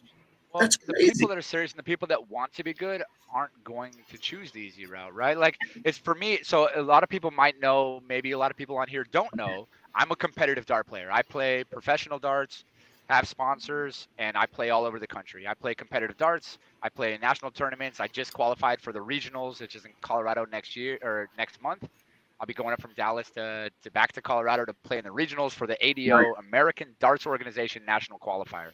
Love it. Darts, golf, bowling, pool, those are all sports where if you cheat, you're only cheating yourself. Yeah. And working with venomous snakes is the same way. If you don't want to learn it wholeheartedly and you're not excited about the education process and doing it the right way, don't do it at all. Like, if you're not good at English, don't become an English major. If you're not good at math, don't become a mathematician. If you're not wanting to be that and the best at what you do, don't even bother. And for me, with the national certification, again, this is a group of guys that are coming together from all over the country that are putting this thing together to be able to say, listen, we're the best at what we do. Mhm. We're the best at what we do. Right. And it's not the right way or wrong way. There is no right or wrrong way to work with venomous snakes. Well, there is. The right way is to not I get know what bit. you The mean. wrong way is to get bit. Right. I mean, it's that simple. I've tubed rattlesnakes in captivity, in vets, in the field. I've tubed rattlesnakes where sometimes it's taken me one try and it was super successful. I've had other times where they tried to back out twice. I had to get a smaller tube and start over. I've had situations where it took me almost 25 minutes to tube one rattlesnake, but 100% of my tubes were successful. You know why? The snake wasn't injured, and nor was I. And you had patience to do it because you knew that your end result would be successful. That's it. Because my entire thing was, I don't care how long it takes to do this. The only right way to do it is to not get bit. Yeah. And I'm not saying everybody that gets bit is an idiot. I have a lot of friends who are super intelligent who have been bit. Mistakes happen. They say it's a numbers game. I hope that that's not true. I'd like to think that maybe one day I'll be the anomaly that works with them my entire life and doesn't get bit. But I also don't work with them all day, every day. Right. Like the Venom Lab guys that grab 250 snakes behind the head every single day. Yeah. Yeah. You drive enough cars, eventually you're going to run one out of oil. You drive enough cars, eventually you're going to run one out of gas. I don't care how many times you stop. So, it's one of those things. But I think, it's like a driving test, right? Like, yeah, that's something that's recognized everywhere, that you got a driver's license. It didn't take much to do it, but it's something that says, you know what? You put in a little bit of time and energy to be able to do this responsibly, and we respect that. For me, it's kind of the same thing. I think that that's kind of what needs to happen. And hopefully for the responsible keepers, it becomes one of those things where, like, you know what? Not everybody in Ohio can keep venomous snakes. But in our county, if you have this certification, we know you're going to keep them anyways. Yeah. So, and here's the reality, bro. In my opinion, it's actually better, right? Like, it's with guns. To say people can't have guns makes it taboo. They're going to go out and buy them anyways. They're going to get a black market, and they're going to use them for what? If you say, you know what, we're going to let you have a concealed carry and carry it everywhere, those people are less likely to use it than people who have no training. Of course. Absolutely. Right? And you as a gun guy can fully understand that. Like, if you're like, listen, we're not going to let you have a gun. You're like, well, I'm going to go buy one from the dude down the street, and now I have no idea what I'm doing with it. Yep. Or you can go do a class, get your certification, pay your money, put in your time, put in your effort. And that's the thing. Of course, this is going to cost money. I'm not, first of all, I don't want to do any of that stuff for free. No one does. Give a kid a car and see how well they take care of it. Make your kid buy a car. I guarantee you that thing will be a lot cleaner. Of course. And crashed a lot less often, because there's a responsibility that comes with that, right? Yeah. Absolutely. Same thing with this. This is going to cost money because, dude, when I give away animals, I charge an adoption fee. It has nothing to do with the price of the glass on the tank or the price of the animal that I invested. It has nothing to do with that. It's because I don't want people who are not serious keepers to take my animals. You don't want it to end up back in your care. Nope. So I want you to prove to me that you're serious and give me $120 for this animal, even though it's probably only worth 40. You know what I mean? Like, sure. And it has nothing to do with the making money business, whatever, because I can assure you I give a lot more of my time away than I ever get paid to do it, for sure. Yeah. Anyways, that's kind of my whole thought process on it. I think that we know they're going to do it anyways. Let's just give them the opportunity to do it responsibly. And whether it's legal or not, let's at least recognize the fact that they put in some effort and they wanted to be responsible keepers. And by no means does this mean that every single person who has venomous snakes is going to have to go through the course, because they're not, and they're not going to. They're going to still be able to choose to do it. Yeah. But at least you two guys, if you're going to give an animal to somebody or sell an animal to somebody, and they're like, hey, man, I have this certification, and they say, Venom Life Education or whatever the certification is called. Right. You're like, oh, you're already 100% more comfortable giving them that animal because you know that they actually give a shit, right? And so that's my point. That's my plan. Well, And it's also twofold because, say in like Florida, if they end up busting someone and taking them to jail for whatever, and then when they go to search the house, they find there's a bunch of snakes that they can't identify, but they all look venomous. Instead of having to waste the time of government agencies, they now have some sort of registry where they can say, okay, well, there's a guy that lives 20 minutes, 30 minutes away who can come and at least handle this, and then we can have someone on hand who's there with them, but it's now not as dangerous for us to have to figure it out. Sure. Have poison control on site and have your police officers with their 12 gauges ready. Like last minute, whatever you got to do to protect the public, and give that kid who's nationally certified an opportunity to do it safely, and get the animals to a zoo or to a venom lab or somewhere where the animals can still contribute throughout their lifetime to the benefit of humans and not die unnecessarily because of some humans' ignorance and or stupidity. Sure. It's not fair to the animal. It's not fair to the people.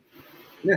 And look, I don't want you to think that this was when you initially said No. this, I love that you brought it up because I didn't get a chance to clarify.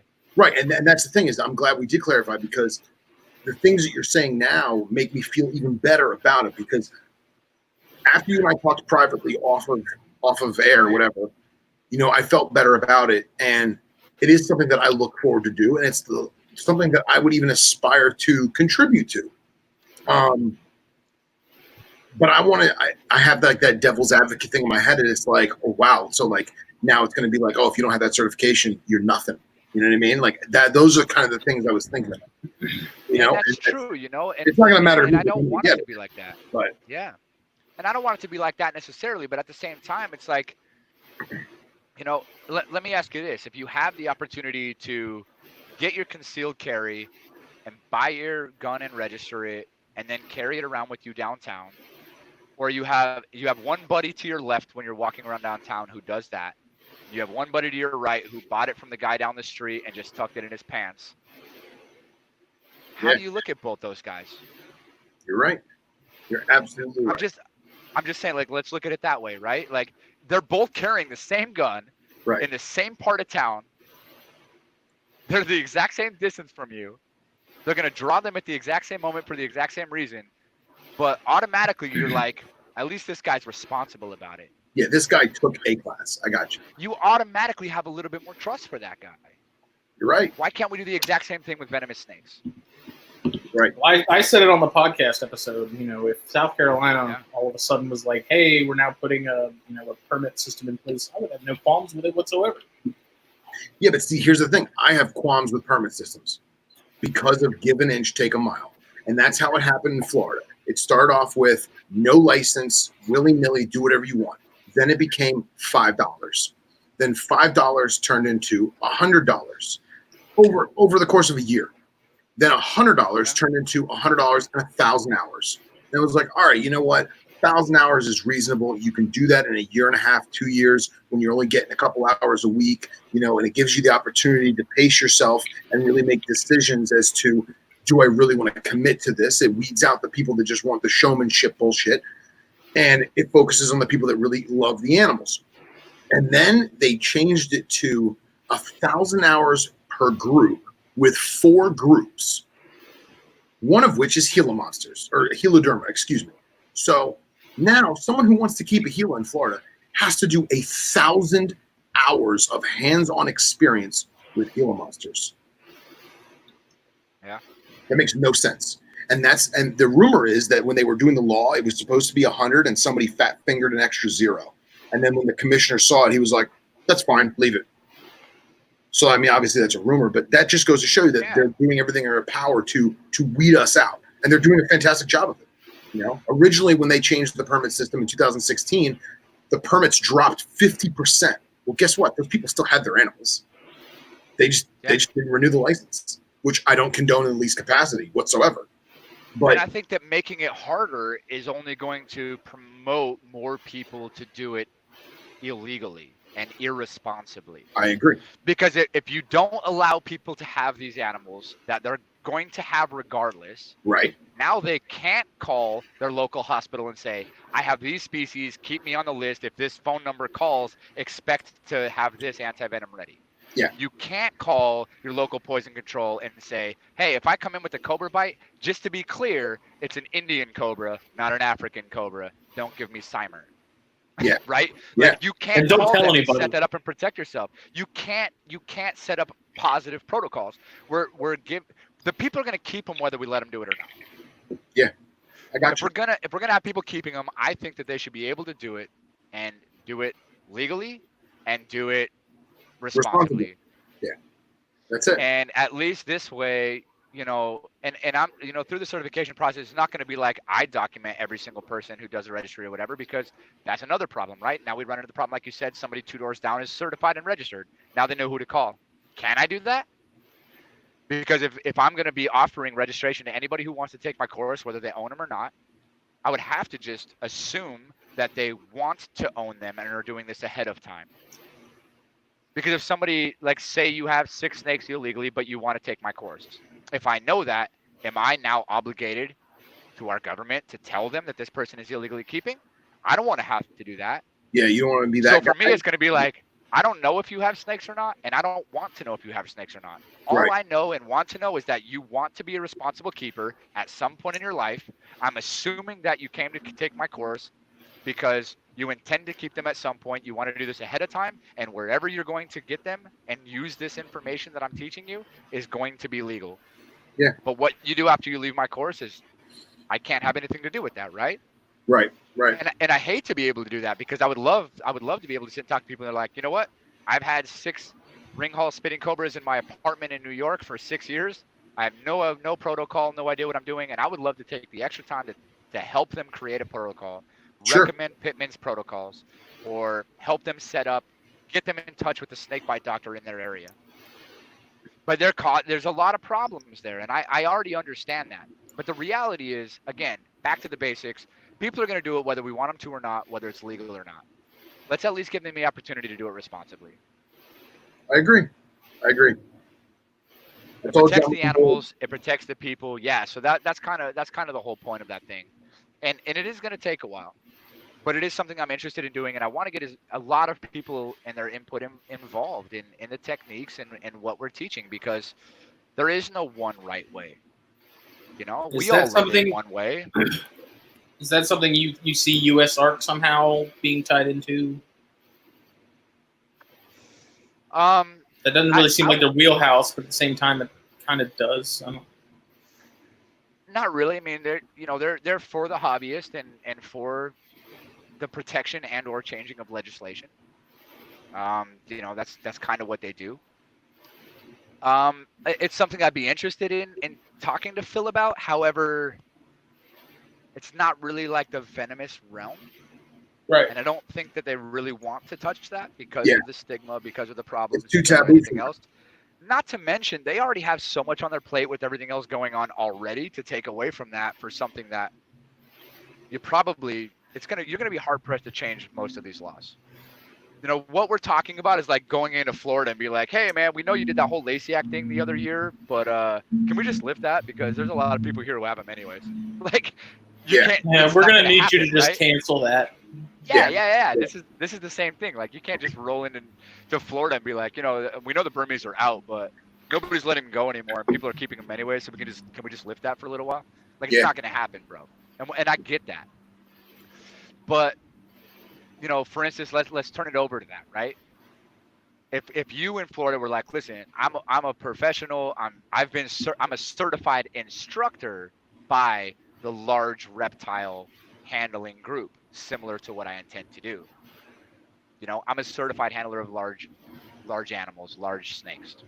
And they come to you and say, hey man, I want to learn how to work with big snakes. And you train them. You don't need to know if they have any animals at their house or not. That's on them. But if they already have snakes at their house and they come to you and want to responsibly be taught how to keep these things and handle these things to not hurt themselves or their animals, you teach them. Yeah. What you do with that information when you get home is on you. But I still feel like that's the right thing to do, man. I still feel like it's the right thing to do. I agree with you 110%. Me personally, though, because I've taught a lot of guys and girls venomous, and I would say I'll be generous and say 15 to 20% of the people that I've talked to have actually gotten their license. And that's because either they moved out of state, or they realized that they really weren't that into snakes, or they realized that it just wasn't for them, whatever it may be. And respect to all of them. But there was a couple times when people, it leaked out to me that they were keeping stuff illegally. Obviously, it changed my opinion of them, and I would urge them to do things the right way. Right. But I was still happy that they were there and they were still learning it the right way. So I totally get what you're saying with the whole concept. And like I said, I'm all in, and I want to help do it. You have a better perspective than a lot because you do the training and you have seen people come and go, and you're kind of aware of what the students are like over, in general. So you probably have a little bit more of a cynical or darker sort of. I do, and that's what makes me so like hesitant. That's what made me so like play devil's advocate and be hesitant about the whole topic. Is because like I've been teaching people how to not die for like 13, 14 years now, and like that's how I phrase it. It's like I've been teaching people how to not die. Because if you were just like, here, have a hook, go have fun. What is that? I don't know. Read the label on the cage. Well, there is no label. Well, guess what? Now we got to figure that out. It's like, well, now we know step one. Yeah. Right. So, and then That's exactly it. This is just another way of teaching people how to not die. Yeah. How to not die. I've had guys that got impatient with me because I was too strict, and they abandoned their training. And then they come back like 6 months later, like, yo, man, I went to work with some other guys, and like they didn't tell me anything of the stuff that you told me. And I'm like, well, it's weird. I'm still with you. I'm right, still with you. I'm exactly. still walking over here. Yeah. Yeah, no, it's I've had guys that were like, listen, I really want to work with Cobras, and I'm going over to Bob's house because you say that I still need some training before I handle Cobras. And I said, well, that's my personal observation of you. I said, I'm not saying that you'll never work with Cobras. I'm just saying, like, you got to baby steps, man. You got to work up to it. You don't get a black belt in a year. Exactly. And they're like, all right, fine. And they go to Bob's house, and Bob is fictitious, by the way. And they go to Bob's house, and Bob's like, oh yeah, man, that's a monocle, and that's a snouted, and that's a Samar. Be careful, it spits. And here's a hook, and here's the key to the cage, and I'll see you in about an hour. And they're like, and then they come back, or they don't come back, and they learn things the wrong way, and they develop bad habits, and then I don't welcome them back because now they taint themselves, or whatever. I mean, it's I'm all in. I just get hesitant with like state laws and what constitutes what, and just that whole, because I work with guns all the time. It's that whole give an inch, take a mile thing. I just get weary of it. That was my whole thing. But yeah, that's true. Yeah, I want to help. I would love to be a certified instructor if that's even possible when the time comes. And 100% it will be. We'll need multiples in every state. Yeah, man, and just go about it that way. I get probably 6 or 7 hits on Facebook a month from people looking to do venomous, and I don't want to sound like an asshole, but depending on how you ask me, I won't even reply. I won't. That should have a. It's small stuff that matters, Yeah. Mm-hmm. Like when someone messages me and says, "Is it for sale?" That's just it. Is it for sale? That's probably not gonna respond because it's like, okay, well, I need like a what in there. Yeah. If you're not gonna take the time to formulate a complete sentence, I'm not gonna take the time to respond because clearly you're too lazy to go through the whole. And it's a politeness thing too. Sure. Like I don't just message people out of the blue and be like, how much is that king? It's yeah, like, but hey, small etiquette kind of things, that do say a lot, and I think even if it's on like a small subconscious level, they do matter. No, you're absolutely right. But I challenge you guys or anybody else, anybody who's gone to college, whether you did a 4-year degree, a 2-year degree, or dropped that off your first semester. And the people listening and talking to chime in on when we post it later, whatever. I challenge everybody to tell me one time that you can email your professor and say, hey, can I miss the test tomorrow? Right. And the answer was ever yes. Like there's a level of professionalism when you're talking professional to professional that's going to be received as a professional. And when you say, hey, is it for sale? You're like, I wouldn't even respond to that. Yeah. Like, hey, my name is so-and-so. I saw your post for this animal, common and scientific name.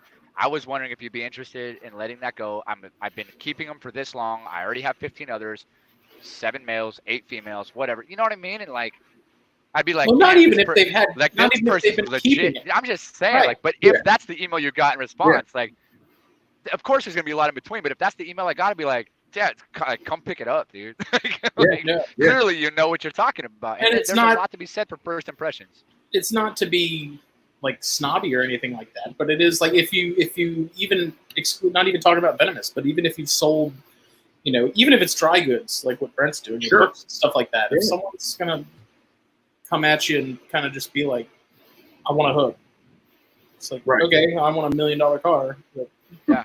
Yeah. Like, My first question to every Cool. single person that's ever walked up to me and said that is like, "So that's great. What do you work with?" corn and snakes. yeah, like, What's the- I mean, what's the I'll sell best- you a hook, but you I probably need a don't need viper one. hook for my ball pipe. What's the best response you've ever gotten when you asked that? What do you work with? What's the best response you've ever gotten? The best one I ever got was that somebody wanted something. They had broken their thing for their cat toy and they wanted to replace it. That's cool. I like that. Like they still had the string with like the little furry thing, but like Yeah. the plastic arm thing broke. Yeah. So they wanted something that wasn't gonna break. That's amazing. Kudos to them for Yeah. being honest. Yeah, for sure. I've had people tell me like that they had just broke their back scratcher on the flight out. So they just wanted the back scratcher. Nice. I've had people. You tell guys should me, make a back scratcher, dude. Make a Venom Life back It's- scratcher. That would sell I like mean, crazy. all the hooks are that already. Like I use them. Yeah, all the I mean, time. like dedicated. Like make one with the claws and Yeah, do like a lizard. I do. Like a Gila make foot. them look like rattlesnake rattles. Oh, there you go. Yeah. That'd be cool. We do. That's actually not a terrible idea. We actually we're gonna be releasing various videos of people using our hooks, not inappropriately, but for everything but snakes. Comedically. I'm going to be using a bunch of those things. So like for me, I use my Viper Series hook, my 30-inch Viper Series hook. I use that thing. I keep one on my dashboard, and I'll use it for pretty much everything under 3 feet. So it's like basically my go-to hook, that and the travel hook. I don't really need much else. But my 24-inch Viper Series hook, every time I get done road cruising and I get off of a dirt road, so my truck, some of you guys have probably seen my hook on Facebook or whatever, or my truck. It's big. And my tires are 37 by 13.5. They stick out like 2 inches, even with the extended fender flares. They still stick out. And those things throw boulders, dude. They throw rocks the size of quarters in circumference. I broke my mirror the first week I had those things. So, because it just throws rocks everywhere. It scratches my paint. So I was like, dude, the poor people are behind me. I can't even imagine being somebody behind me. So now every time I come off of a dirt road, I pull off on the pavement within the first 10 feet. I get my snake hook and I pull every rock out of the tread of my tires and throw my snake hook back up and then drive off. Did I use that snake hook for so many things? But yeah, I've had people actually buy travel hooks for their Gila monsters, which was interesting. But they actually flip it. They use the hook end just to pull the water bowl away from it so they can get it by hand. And they use the rubber end to tap it to let it know that it's not time for feeding before they go in and do stuff. So I've had people use hooks for all kinds of stuff, man. So it's been interesting. It's been an interesting ride for sure. It's funny you mentioned that because like anytime somebody wants to do Gila stuff, I make them double hook for like 6 months. And like getting it right and like having the correct pitch and like in front, behind the armpits and in front of the hind, hip joint. And like balancing it out and having the hook against your arm for leverage and, monitoring which way the tail is moving because it's going to act like a rudder. And if it goes this way, it's going to go that way. And if it goes that way, it's going to go this way and getting it through because I tell rookies when they get a hook, I'm like, listen, you're going to go to Venom Life Gear. You're going to buy a real hook. You're not going to buy some cheap Pakistani stuff at the flea market. It's going to bend and you're going to start picking up random objects in your house. And they're like, what? I'm like, listen, this is your fulcrum. This is how you're going to grip the hook. You're going to put your index finger here in the first joint with your thumb and blah, blah, blah, blah, blah. And I was like, listen, pick up pillows on your couch. Pick up your cell phone with 2 of them. Making an extension of yourself, Mr. Miyagi, that shit. Exactly. And I tell them, wax on, wax Leather off. belts, pairs of shoes. Everything. I'm like, listen, the final test is your TV remote control with 1 hook. Lift up the TV remote control, get it 2 feet off the ground with 1 hook, and if you can maintain balance, we'll start single hooking rattlesnakes. And they never can, which is funny. I still let them single hook rattlesnakes, but you get what I'm saying. Yeah. Yeah, but it's a good metric to be able to at least force an attempt, man. Like, Right. It's kind of the same thing. You want to go with big snakes, it's like, all right, well, here's a glass bottle, like double hook that, you know what I mean? Break like, it. just get used to the balance and the feel of the hooks, man. And that's the thing too, is people come up to me and they're like, I don't buy your hooks. I only use Midwest because I like the heavier one. I'm like, great. I have zero problems with that. I honestly do not care what hook you use, as long as you're using one and it's comfortable for you. Yeah. As long as you're comfortable with it, it's the right hook. My hook isn't the right hook for everybody. And I know that, and I'm totally cool with that. But that's also why you offer different hooks. 100%. What about the little collapsible one from PetSmart? No, I do not sell those, actually. No. I don't think those are safe. I don't think they're a good idea. You remember that picture of the dude with the big mangrove? And he had that flimsy little collapsible hook. He's got this big ass mangrove on it. That thing's like bending and Jesus Christ. Did you guys see that picture I posted a couple weeks ago of that dude that's picking up it's like a 4-foot gaboon viper? Yeah. He's using the hook on the tail end. He's picking it up like 4 inches behind the head with his hand, and the tail is with the hook. And I was like, dude, I just died, man. I was like, but when I see people free handling, I unfriend them on Facebook and Instagram. I just block them. I was like, I want nothing to do with you guys, man. Like, I can't promote that. Like, I can't promote unsafe handling. And listen, it's whatever, man. It's up to people how they live their life, dude. Like, I, for one, would not be the dude who like wants to, it's a crocodile infested pond in Africa and they're all wild. Like, I'm gonna take off my clothes and dive in. Oh. I'm gonna be Crocodile Dundee. I'm gonna refill my beverage on that note. I'll bet you it's his phone down. Hold on, report. I'll try.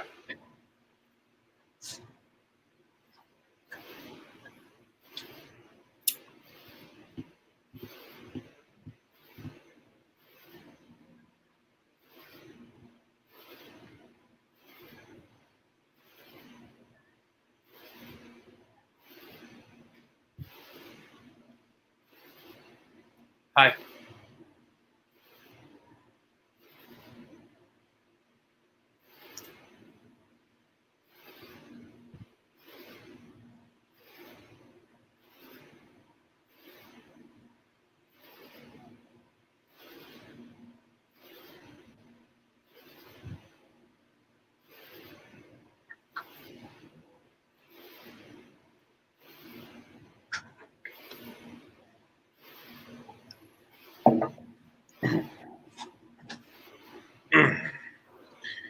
So yeah, that got interesting. I like snakes. That. What? I like snakes. I like snakes. My name is Phil, and I like snakes. I do have that. I think it's one of those little 24-inch hooks, and I do love that hook. That's the one I use for the Boiga and pretty much anything else. Yeah, I have so many hooks, and I just got the drawer puller from Brent and Woody, and I just got their Travel Series hook. And I love the Travel Series hook. I love the balance. I love the weight. I love the shape of the actual. Is that like a collapsible? No. It's just a short, light, durable hook, but it doesn't have the traditional golf handle. It has like this little foam one, and I won't lie, I dislike it, but I see the reasoning behind it.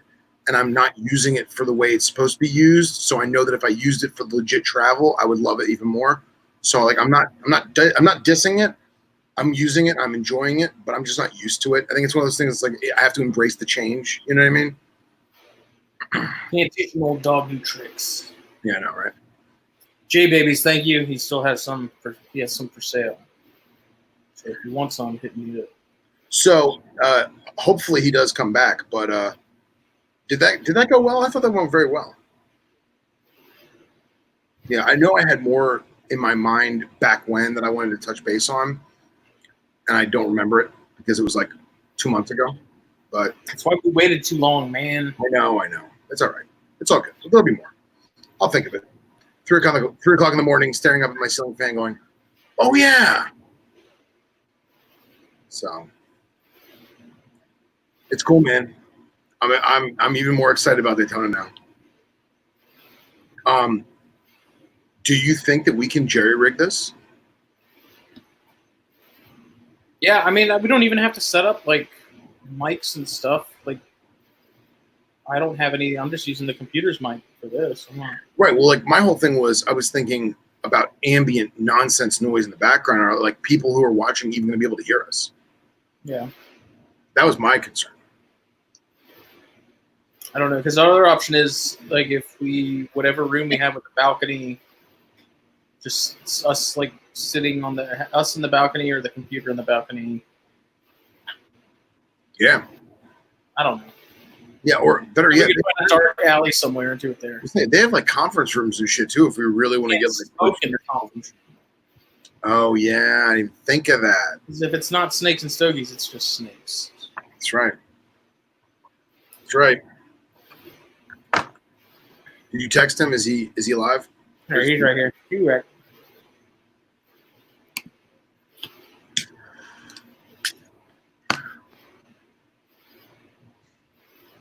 Hey. Your phone died, didn't it? Yeah, but I have another so this is my other iPhone, so. Oh. But it was at 9%, so I had to charge my other one inside. I came back outside to charge this one while I talk. So. All right. You know what makes me cringe a little bit? Alligators and naked people. Speaking of like hooks and stuff, when I see people handling very large boiga, like big cyanea, big melanota, I don't know. Like I was talking.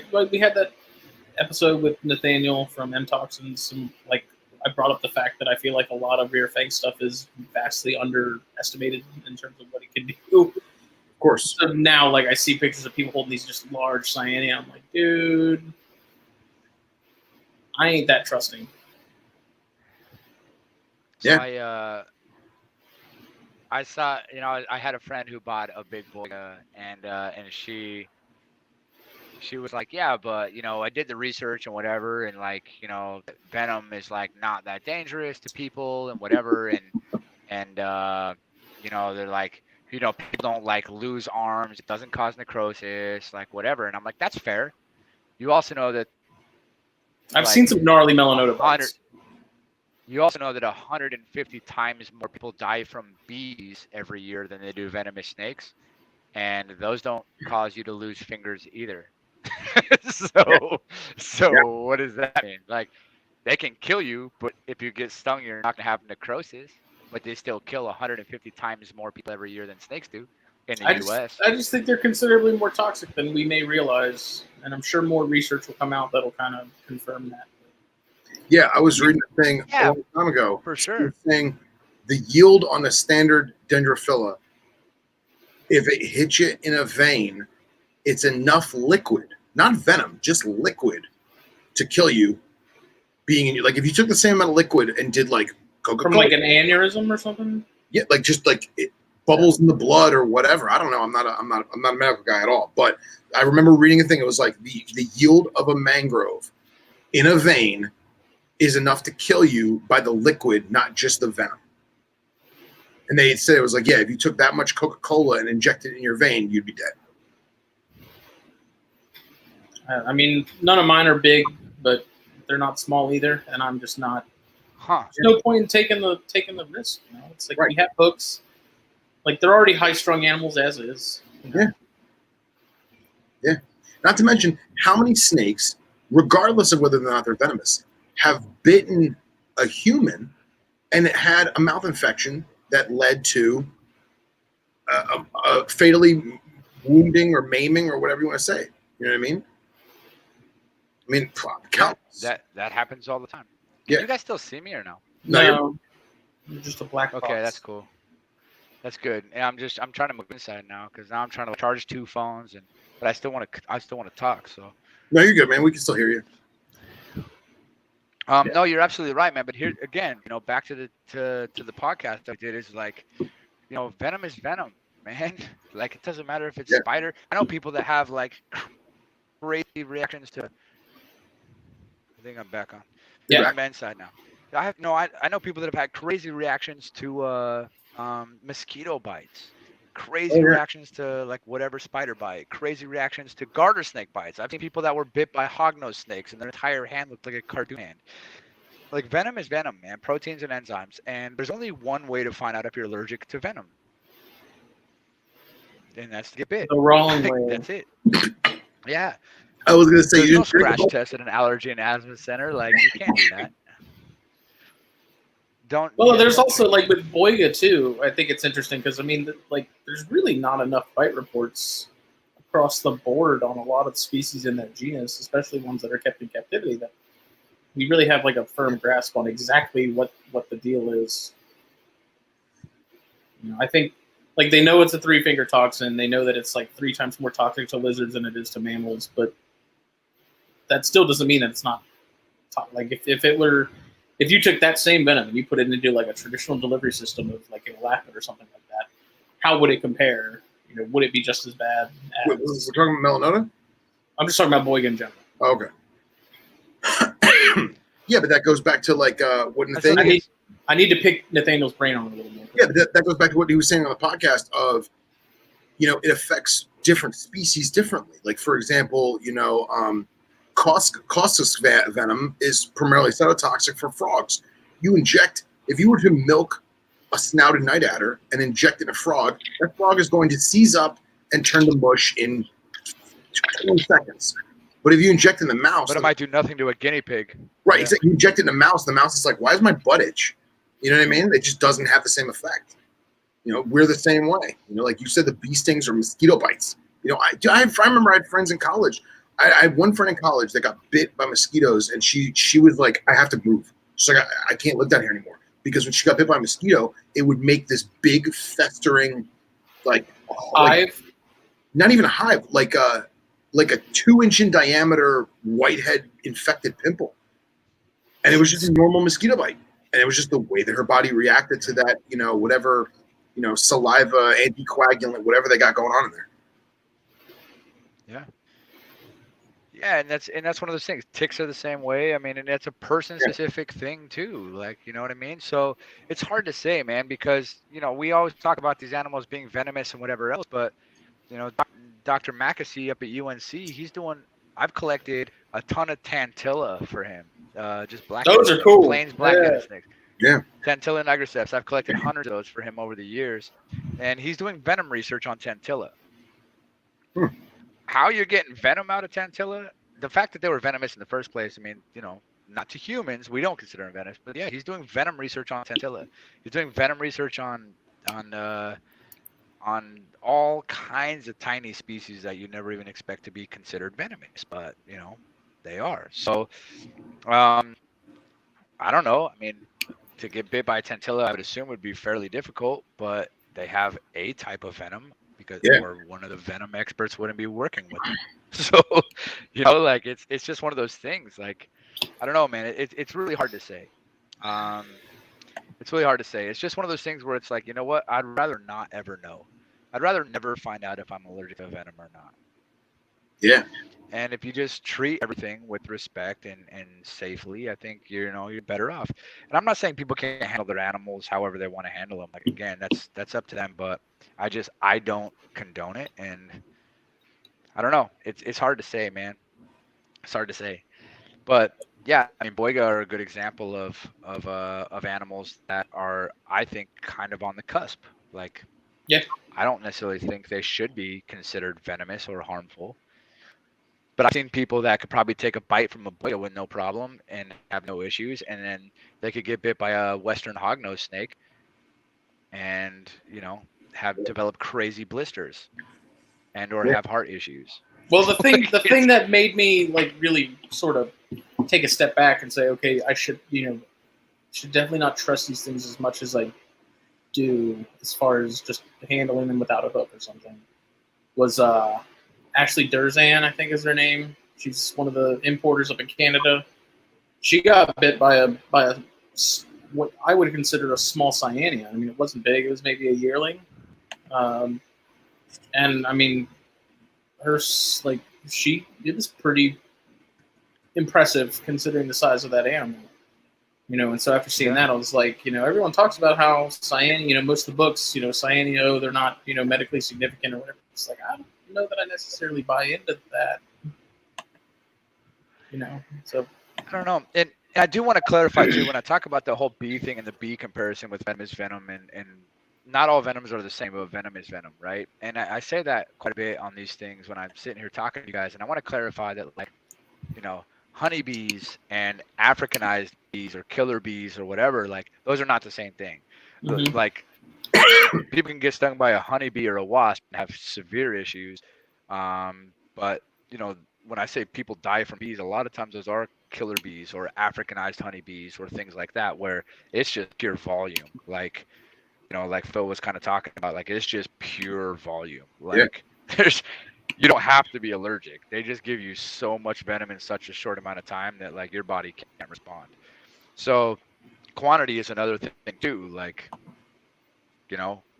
if you were bit by 100 boiga in 15 minutes like you are with bees, then probably they're much more dangerous, similar to bees, right? So I just want to make sure that we're clear on that comparison of, like, a lot of it is quantity as well. And that's one of the things that bees have the advantage of. You're not going to get bit by 100 boiga in 5 minutes, but you could get stung by 100 bees in 5 minutes. So there is a difference between the bees and the snakes when I talk about venom. Sometimes it's more quantity than it is quality or allergy, just to be clear. Sure. I'm trying to see if I can find the post. Well, Justin, while you find that, I just pulled up a classic photo. If you want to share that. That is a boiga bite. This phone's not charging. Yeah. This phone's not charging either. What? So that bite is famous because everyone's like, oh, that doesn't look that bad. That guy had so much tissue. I think I remember that one. And like hand damage. And I can't remember if he ever had hand surgery or not. But I remember that photo when it first came out. Everyone was like, that was one of the worst bites ever, and nobody expected it. They're like, oh, it's just a mangrove snake. It's like, no, that shit jacked him up. And I know it doesn't look like much, but I'm sorry, that's more than I ever want to see in real life. Yeah. Yeah, I would just prefer not to ever have to find out. Right. For me, I try not to get bit by anything, man. If I'm working with ball pythons, garter snakes, like water snakes, and I'm not I scared of them. I just try not to, man. I'm more worried about not getting bit by anything. And like the guys at Underground, they break my. I try not to get bit by anything. Right. They break my balls all the time because, like, they'll get a new carpet in, right? And I want to take a look at it, and I'll go in there and I'll kind of feel the snake out a little bit, get a look, and then maybe I'll go in with a hook, maybe I won't. And like I'll just kind of gently get my hands in there, and I'll kind of go slow and kind of do like my little kung fu work with them, and then finally I get them out, and they break my balls. And like, dude, you take out like the big mean scary cobra, and you're just like, bop. And I'm like, yeah, but it's not about that. It's because I know, like, not to sound like a cocky asshole, but like I know what I'm doing. I don't know this animal. You know what I mean? Like I've never seen this animal before. I don't know how this animal's going to react to me touching it on the ass. And like they break my balls about it because they're like, you're such afraid to get bit. I'm like, yeah, I don't want to get bit. I don't want to put the animal through the stress. I don't want to put through the stress. I don't want teeth in me, and I don't want its mouth to get jacked up. Like, let's take pride in technique, and let's take pride in handling ability, so that neither the animal has to bite or I have to get bit. Yeah, and you're 100% right, man. And I'm on the same page with you. I mean, I much prefer that for me and for the snake. I mean, it's stressful for the snake. You can hurt the snake taking it off. We covered that on the podcast. If people want to know more about it, they go check out the podcast. But one of the things that I look at is like, all right, so you have these pythons or whatever, and everybody's like, well, yeah, but I know my animal. So I'm like, yeah, dude.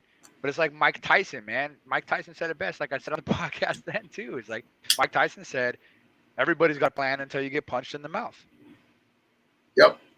And it's like, yeah, you know your animal until the day you don't. Your animal always agrees with you until the day it doesn't. Go watch every single video of people that own tigers and then ate them for dinner. Like there's entire TV series from like the last 15 years of people that own chimps that they raised from babies and then it ate their face. Yeah. Like this stuff happens every day, man. Yeah, that's and such a crappy way to go. Yeah, dude, but I'm just saying, like, everybody knows their animal until they don't. you know? Yep. And you know, people are like, yeah, but I have friends that were bit by these and they were fine and it's not deadly and whatever. I'm like, yeah, but that's not the point, man. It's not That's the not the point. point. The point is that it might be. And even if it's not this time, it might be next time. And like it's just why even put yourself in that position if you don't have to? That's my Right. question. Like, Right. why would you deliberately do that? Like, yeah, dude, you know how fast the cars are going on the highway. You know how fast a Honda can go. You know how fast a Ford F-150 can go. You know what the speed limit is. Do you just walk across the highway without looking?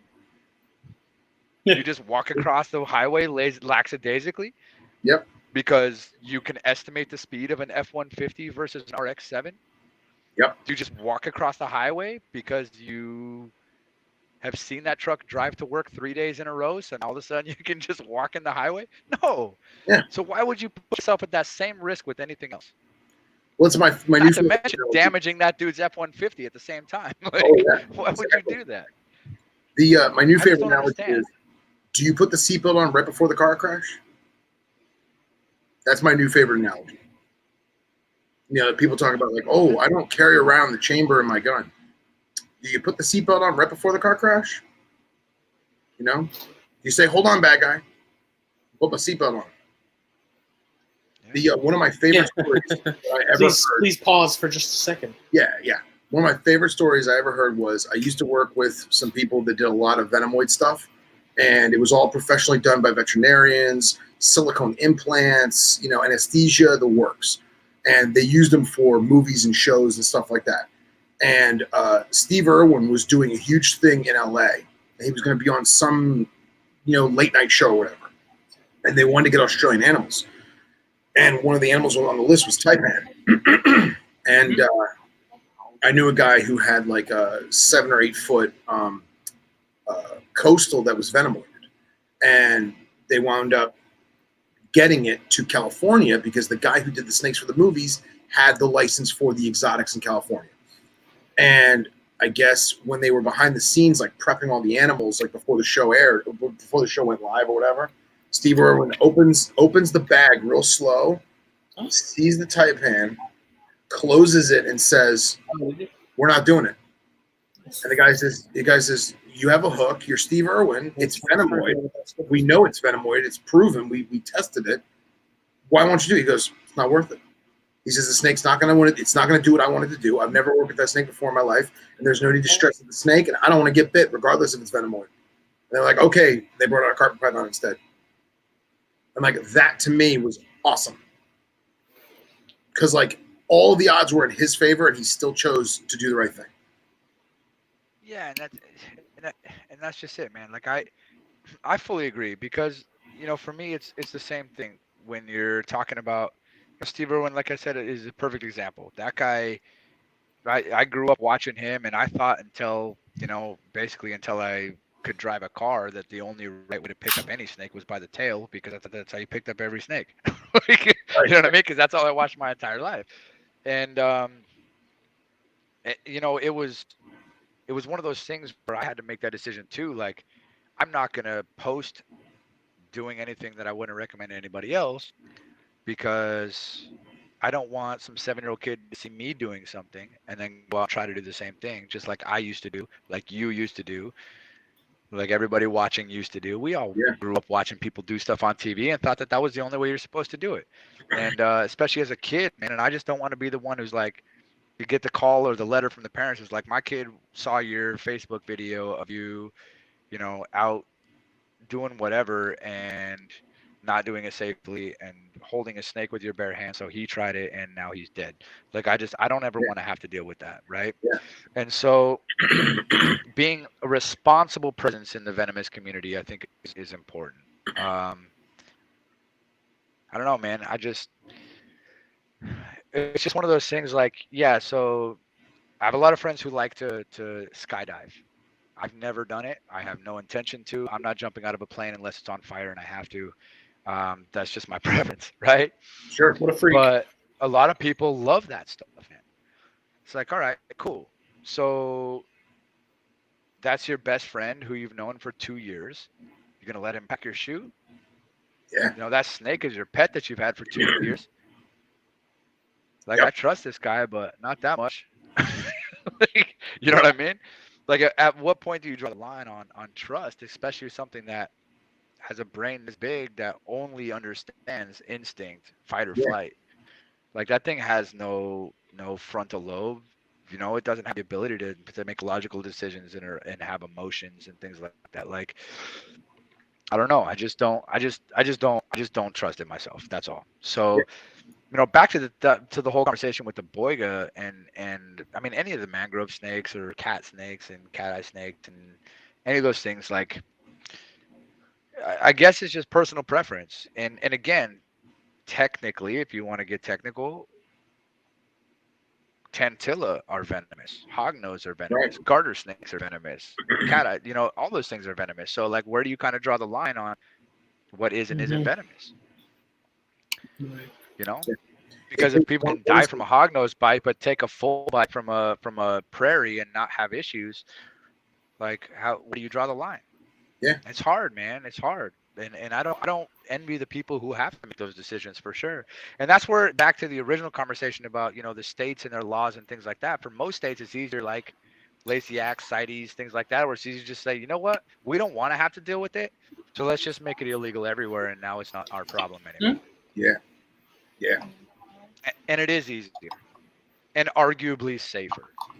You can't argue that it's less safe to make it against the law. It is infinitely more safe for me to handle my animals in my controlled environment than it is for me to get on a motorcycle in South Florida. Infinitely. Yeah. But there are there are hundreds of thousands of people that would argue me on that, which is crazy. Yeah, I agree. I'm I agree, so man. But irritated I can't that's find this just one of those post. issues. What's that? I'm What'd you say, so Joe? irritated I Still can't looking for find the this post? Oh, he's still looking for it? Yeah, it was like last year. Oh, jeez. Yeah, when you started looking for it. Yeah, when I started. Right? Oh, man. Dude, Daytona's gonna be fun. Daytona's gonna be. Is there still people watching? How many people watching are gonna be going to Yeah, Daytona? how many people are on here, Justin, right now? 9.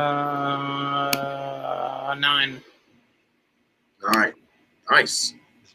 It's German for no. So nobody's going to Daytona. All right, 2-second break. I need more beer. Do what you gotta do. So what's up, Katie? You can talk. Oh, it's so frustrating. Huh? What? I said you can talk. Oh. I want to go to bed. She is summoning me. I need my beauty sleep. Okay. Ah, I found it. It was in the Boiga group. That's why. Ah.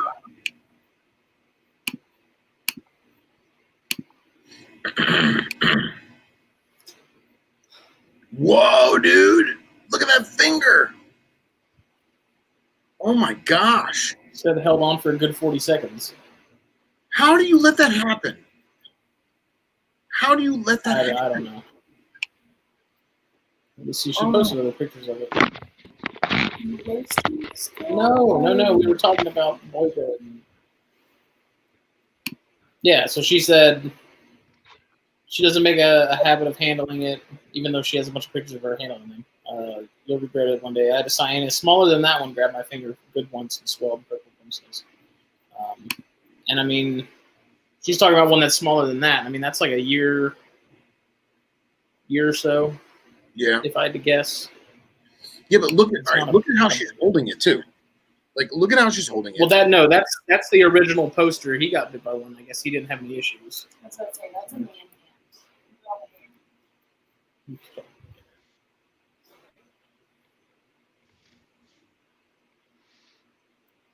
Stop handling your Boiga. It's not a puppy.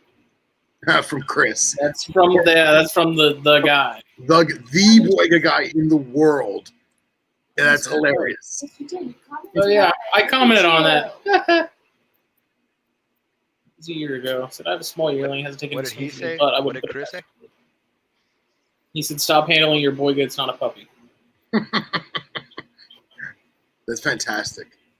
Here's a better The picture. Albino that just came out were stupid gorgeous. I mean, look at that, dude. Like, that's gnarly. Yeah. That's a legit I mean, that's a small one. So that was like when I saw that, that's when I was like, all right, these I need to, these probably need to be. So, really hands off. Katie, can you hear me or no? Because then there's this. Dom says that you need to come to Daytona because her and Carly are going to go to the spa, and they want you to go to the spa. Oh, well then I'm out of snakes and stogies. I'm in for spa day, dude. I need a mani-pedi bad. What is Is that a cyania? Yeah. That thing is That's OB. what I'm talking about, dude. Like, that's a big one. Like, if you get bit by a large cyania like that, like, that's. Dude, look at those ripples in that animal. That is not kosher. Hey, it's stocky. I don't think it's necessarily overweight, but it's definitely fat. Dude, I still can't get over that middle finger. Was everyone going to Kia and Cody's before? No. No, I'm going to be working. They're not even sure if that's happening. Can I have that other chair? My back is hurting. You're going to stay up all night. J Babies, Daytona is August 22nd, 23rd, right? Yes. Yeah, August 21st, Right. the Friday's the setup. 22nd, 23rd is the actual show. And what's up, Dan? We're Yeah, gonna be there. We're all gonna be there. Bells. I'm thinking about it. I wouldn't have any trouble getting mom to keep Ellie for the weekend. We just have to figure out the right situation. Couples retreat? To a snake show. Yeah. Dream vacation. Look, girl, you're gonna be at the beach with some other cool girls, going to the spa, getting your swirl. Is that what they say? Swirl on? I don't even know. Woo girl. Woo girl, whatever it is. I don't know. Woo girl. I haven't got my woo girl on in a long time.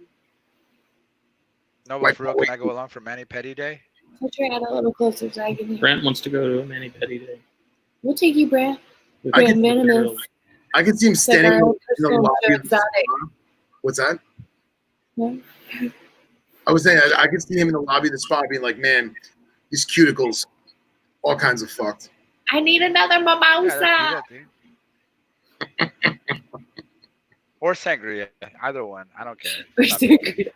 I had a bad experience with sangria one time. I can't do that anymore. It's all that So sugar. like a red breakfast or an orange breakfast kind of day. Brent is invited to the spa, according to Dom. I like it. Say, man. Yeah. Just I like don't- reaching in I like think it'd be fun. thorn scrub and dirt. That'll mess up your cuticles, man. Oh, we got to get Brent to the little spot where they have the fish that eat the skin off your feet. See, I'd do that. I'd I'm be okay down with with that. I feel like it would just really tickle. I don't need feeder comments to pick my toes clean. Fuck that. I mean, if you go out on the river I just here, walk if on you're the at like water, the let the crabs sandbar, do it. yeah, the little shrimp at the sandbar, you can feel them doing it.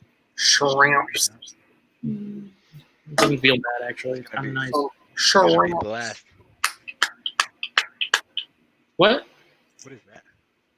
Oh, I said it's gonna be a blast, man. Daytona's gonna be nuts. It's going to be nuts. Katie don't understand.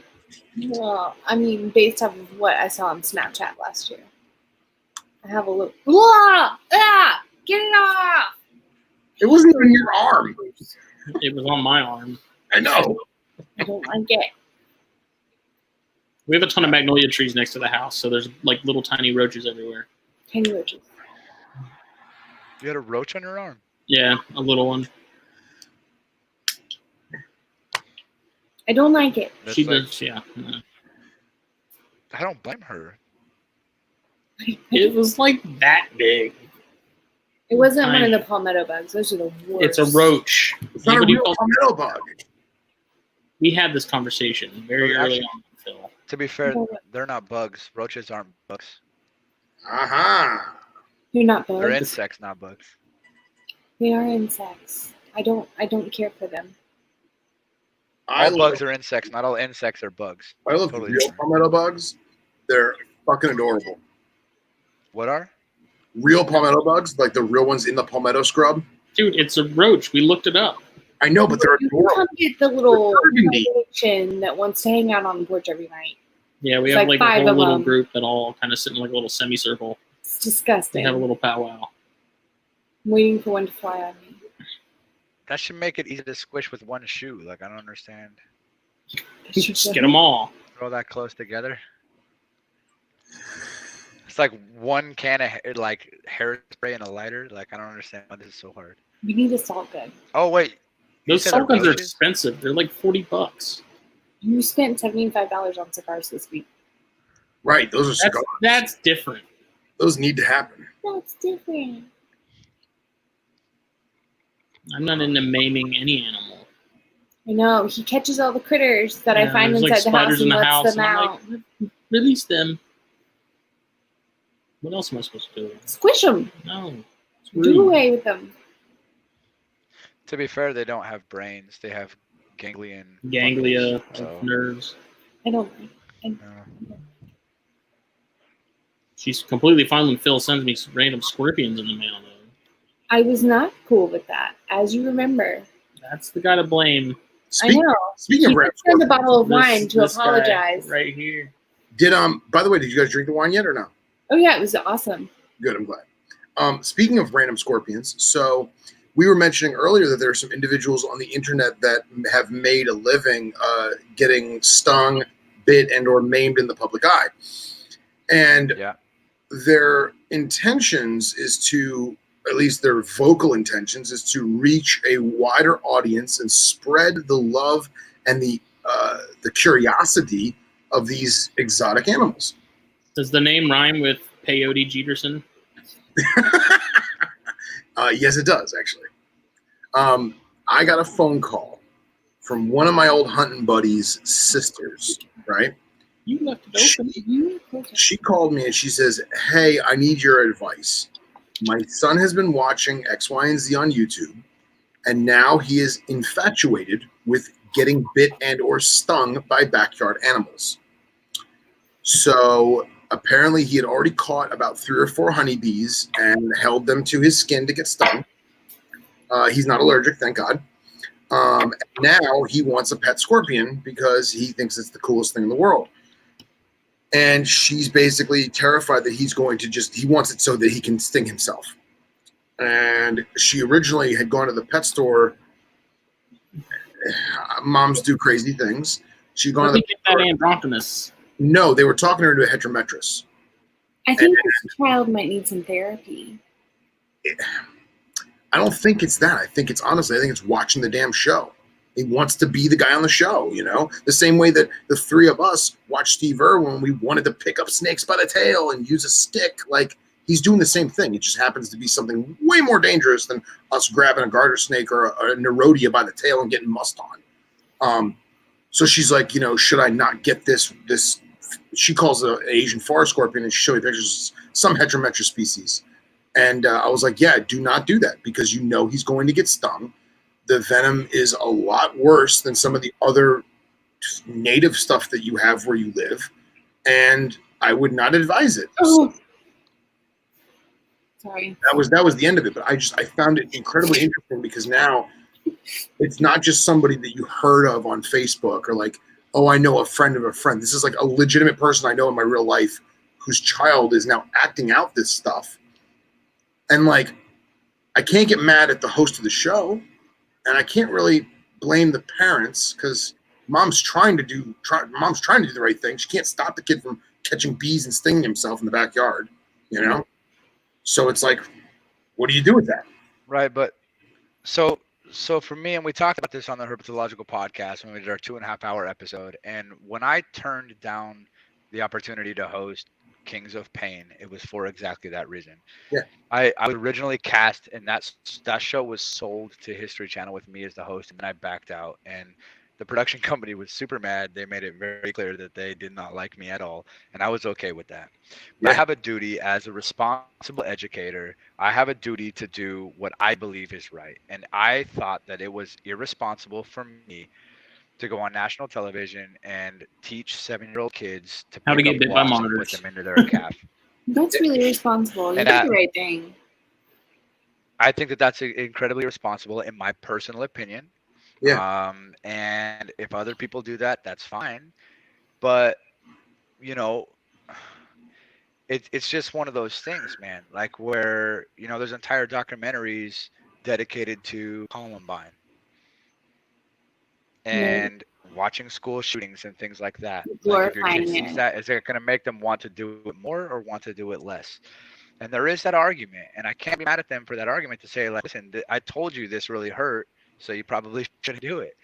And everybody's different, but for me, again, I did not want to be the one that was responsible for getting the phone call or the letter from the angry mother that said, listen, my kid watched you get stung by a wasp, thought it was a good idea. My 7-year-old went out and tried it and did the exact same thing as you, and it turned out he was allergic and he died, and it's all your fault. Like I wouldn't be able to live with myself. Yeah. Right. So that's just me, and that's why I turned down the TV show. And you know, I think that you did the right thing by recommending against it. Like, Yeah. until you show that you can be around bumblebees in the backyard and not purposefully get stung, I think that it would be irresponsible for her to allow him to have a dangerous animal of any kind. Yeah. I do. And that's like if you think it's funny if your house cat bites you, would you buy your kid a full-grown Siberian tiger? Right. Exactly. Like, do you know what I'm saying? Like, Yep. if your kid thinks it's funny that his 1-year-old Savannah monitor, who is 8 inches long, your kid thinks it's funny when that thing bites his finger, are you gonna buy him an 8.5 foot American alligator for a pet? Yeah. You wouldn't do that. So I think that it's pretty much common sense at that point, right? That's a finite resource. Yeah. Yeah. I mean, But and you're right. You're 100% right. That reminds me of a time I was at a show where Venomous was over the counter in that state, and a woman came up with her 12-year-old son and wanted to buy a baby monocle cobra. And I told her no for X amount of reasons. She goes, well, he's been a really good boy this year, and he did really good in his grades, so I want to buy him the snake that he wants. I said, miss, I don't understand. I'm not Santa. Your son will die. He will die from this snake that's this big. And she's like, no, he's really responsible. He's safe. I said, ma'am, I'm not selling your son a baby cobra. I'm not selling you a baby cobra. And you know what she did? She went 3 tables over and bought that snake from somebody else. And you know what? That's her prerogative. That's her child. There's nothing I you did the can do right thing. about that, man. You did what you could. It's not going to be on Yeah. your to try conscience. to- And it's just about the education, though, man. Like, it's just it's just about actually taking the time and opportunity to educate people every chance you get. And I talk about that a lot because I love educating people. Like, I love teaching people, and it's not. I don't even want to say like the right way or the right thing or whatever, because I think that's all relative. What people think is right and wrong. For me, it's what I think is a good idea. So that's what I like to tell people. And I never tell people they're doing things the right way or the wrong way.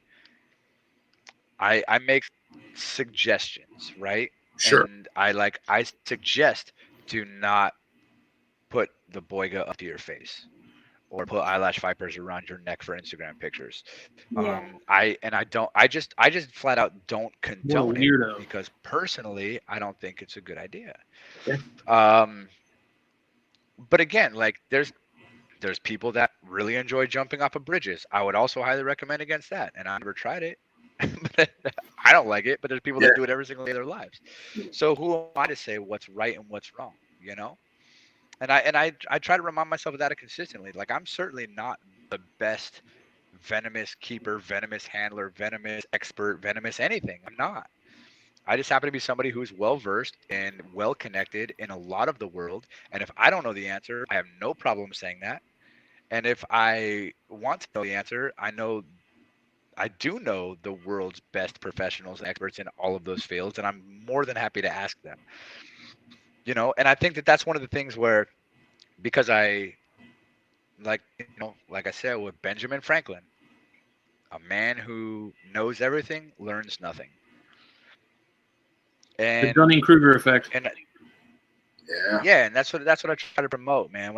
Especially when I'm working with kids, I'm like, just explore, but be smart about it. You know what I mean? Like, I don't need to tell you that trying to swallow a pine cone whole is a bad idea. The fact that Some of them you might the fact know. that I have to tell you that like a pair of Buthos for a 6-year-old is a bad idea blows my mind. Yeah. Do you know what I mean? Like, I just don't understand. Like, I don't know, man. I don't know. I think the reality is that it's such a stigma and such a taboo around venomous animals, particularly snakes in general. Um, Not just in the U.S. but around the world. You know, I Yeah, think that's that it's two such uphill taboo and battles. such. I really think that that's it. Is that the parents and adults and generations of people don't want to be educated on that because they No. want nothing to do with them because they're scared of them. That the parents don't even know how to guide the kids properly because Right. they don't know themselves. Mm-hmm. I think that Fair. that's the big thing, man. I just And I tell think people all the time, go ahead. it's like any animal that you get. If you're gonna get a cat, you're gonna get a dog. If you're gonna get a bird, you need to be able to know how to take care of it and what's safe to have around your children and what's not. And I just think that is really just simple parenting. If your kid's super into snakes, do some research, ask some questions, ask people who know people before you jump in and you're like, this looks really cool, and It's a one bite rattlesnake. and the kid's I dead. got it from a Craigslist Indian. Like when we got our dog, that was the that was our prerogative. Like the dog had to be good around children because she was here first. I mean, it's really Archie doesn't like her. this just boils down to good parenting, honestly. Yeah, it's really tough, but when we have like cute puppies and birds and all these other pets that these kids want, the parents are like, well, if he doesn't take care of it, I will.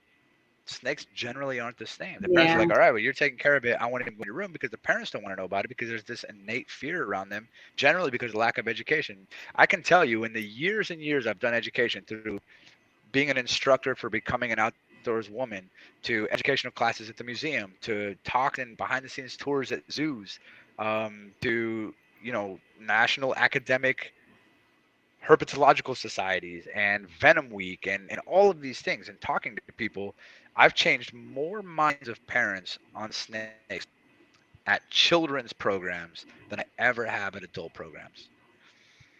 Adults who go to adult snake programs are adults who already like snakes. If Yeah. you want to change an adult's Right. You opinion need about minds for snakes, molding. do a children's program because the parents are going to bring the kids that are like, I don't like snakes, but my 6-year-old does. So I'm going to bring him anyways to the library and I'm going to sit back in the back of the room and want nothing to do with it. I'll have 4 out of 12 parents come up and touch a hognose for the first time in their life. First, never touch a snake. 50-something years old, never touched a snake in their life. I'll have 4 out of 12 parents do that at a children's program. 10 out of 12 at an adult program. You know what I mean? Yeah. Because they're there hating them, but they're going to go anyways because of the kids. And that's just one of those things where, if you want to change a parent's mind on their opinion of snakes, do it at a kids program. It'll work. It's 100% the right way to go. But I think that that's a big problem is these parents don't understand or want to know about snakes because most of them don't like it.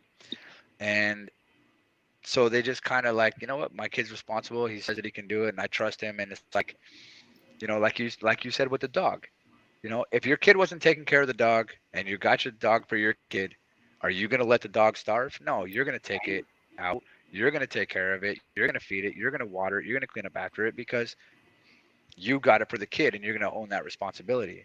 Right. But with scorpions and spiders and snakes and things like that, parents aren't as likely to do that. Right. Because they understand dogs and cats and birds. They don't necessarily understand those animals, but they just trust their kids. And the Instagram world and the Snapchat world and the TikTok world and the Facebook world are making it so much more difficult to raise responsible handlers of these animals and responsible keepers of these animals because people are glorified for what most of us professionals would consider ill-advised handling techniques. And that's glorified. And Well, that's the difference is they have 5,000 followers and you have 15. Therefore, they by default, people think that they know more because clearly they own a pet shop or they have a big following or they. Yeah. which is sad. Like they're the people resident equate experts. Following to following knowledge. to knowledge. Yeah. And it's super difficult, man, because like I have a feeling that in the next 10 years, if we continue on this path, a lot of unsuspecting, undeserving kids are going to be hurt in very bad ways by very bad animals by no fault of their own. Yeah. And that's my biggest fear right now. Yeah. And that's why I, even with 5,000 friends on Facebook and a waiting list of 500 and something people right now, so every time one does delete me, I just fill this spot with the next person. But even with that, if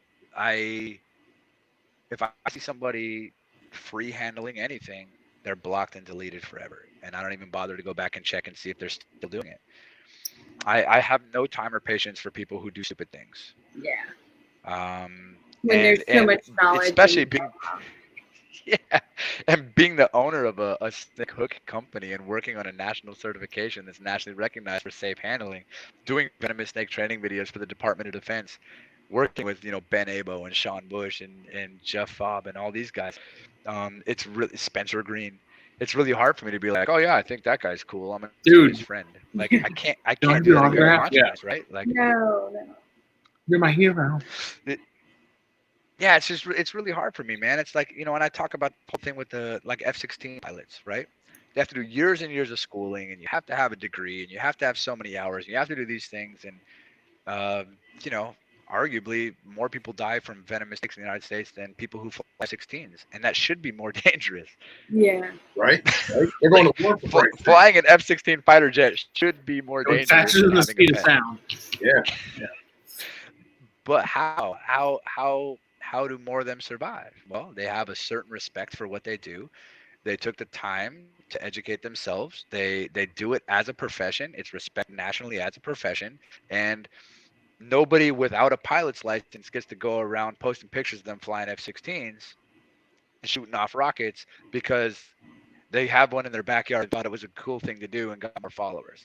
Right. But we allow it in other places. And as long as we condone it, as long as we remain their friends, as we keep sharing those posts, we are just as much, if not more, of the problem than people that are actually doing it. Yeah. I don't know about you, but I did put an ejection seat in front of my mama cage just in case. Just an airbag, so you could just hit the button. Just I got the clicker, the hook, and I'm just like, bye. Right. Smart. That's smart, man. That actually might work better than Just throwing the snake. I would still argue that you couldn't hit that button fast enough. Right. You're very right. Or even if you could hit the button fast enough, it wouldn't leave fast enough. You're up in the air, the parachute's coming down, and you look, and it's in between your legs going, where did you think you were going? I'm going with you, bro. Yeah. That dude, that thing was halfway over khaki shorts before the fire lit under that rock. Right? How'd you know I was wearing khakis? Because I've seen every Facebook picture you've ever had, and you have a black shirt and khaki shorts. Cargo shorts. Are they the ones that zip off at the knee? I had some of those in middle school. I ain't gonna lie. They still made them. What's funny is, Phil still has his from middle school. Those jean shorts, man. Lots of cargo pockets for all the snakes. What's that one line from Superbad? Above the knee is coming back. Yeah, right. There's that one line for Superbad. He's like, no one's got a hand up in cargo shorts since Nam. I don't know what made me think of this. Something about cargo shorts. I'm going to ask you. This is like completely off topic, and I don't want to take away from. Boy, are not considered cargo. Don't put them in your pocket. Okay, touche. Air freight. Like Napoleon Dynamite. When you go out field collecting and you're collecting venomous species, how do you transport them back to your vehicle? In his cargo shorts. To my vehicle? Obviously. What's that? He zips off the lower half of his cargo pants, in his fanny pack.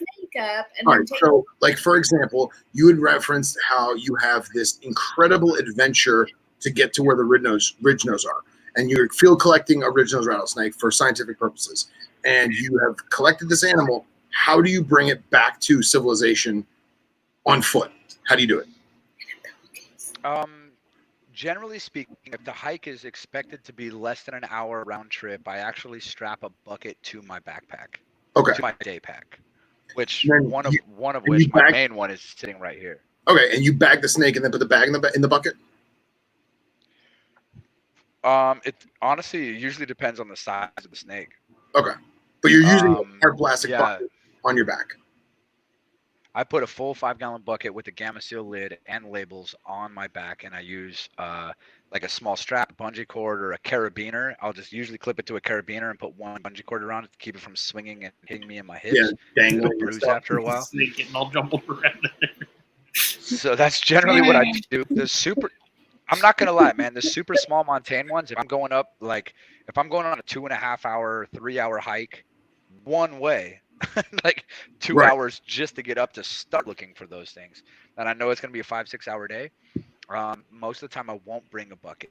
Now, that's only if I'm only going to be taking those species. If I expect to maybe find a blacktail or maybe find another larger species on the way, I will still bring the bucket. If I know I'm going to see a blacktail and pass it up, and I'm only going to be bringing home species less than 10 to 14 inches, Yeah. maybe, usually I just at that point will bring the bag.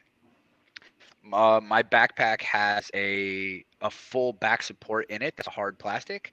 And Okay. I also have a piece of sheet metal tin that I've put in behind that as well. And I will bag it, double knot it, zip tie it, then use tongs or tweezers to put it in the bottom of my bag in a separate compartment that's away from everything else and 4 pockets away from me. And then zip that up, and I have a zip tie where I'll zip tie that zipper to the side of my backpack, one of these little molly hooks, to where I know that as I'm walking, the zipper's not going to come open. Yeah. And I will actually transport it in my backpack. But I have at least 3 layers of security between me and the snake. And If there's I carry it just in my backpack. Right. There's no chance it's going to feel your body heat or see the body heat or anything. Yeah, I got you. Okay, cool. That was just my curiosity. It's as far away from, yeah, because I've seen people just tie the bag in a knot and stick it under their belt and then start walking. Yeah. And those people, if they haven't been bit, they will. I've seen people get bit above the knot, holding the bag this far above the knot, and the snake has struck with enough force to go swing the bag, go above the knot, scrape their finger, and swing back down. Yep. Like I've seen that happen. Yeah. And it's just, I don't know, it's just not worth it for me. If I do bag a snake, I zip tie it on site. I carry a lot of zip ties with me. I'll zip tie it on site because I've seen people tie bags and throw them in their backpack or throw them in a bucket, and then you go to do that, and there's no snake in it. I've had small snakes, man. In fact, I had a really small Mojave where I tied a knot in a pillowcase. I put the pillowcase in the back in the bucket, locked the bucket, and drove all the way back, probably an hour and a half from where I collected it to my spot that I was staying in southeast Arizona. And I got to my campsite and I opened up the bucket and it was out. The bag was still tied in a knot. There were no holes in the corners. Just So like somehow it crawled like up the bag and just like followed the knot and then came out the other side. I've seen it happen, man. Wow. Yeah, I've seen some pretty crazy stuff. I've in fact had, sometimes if I get a really long pillowcase, I'll put one at the bottom and tie it. And then you do another one. And then I'll do another one and tie it. I usually only do that with non-venomous species if I want to keep 2 or 3 like non-venomous in the same bag.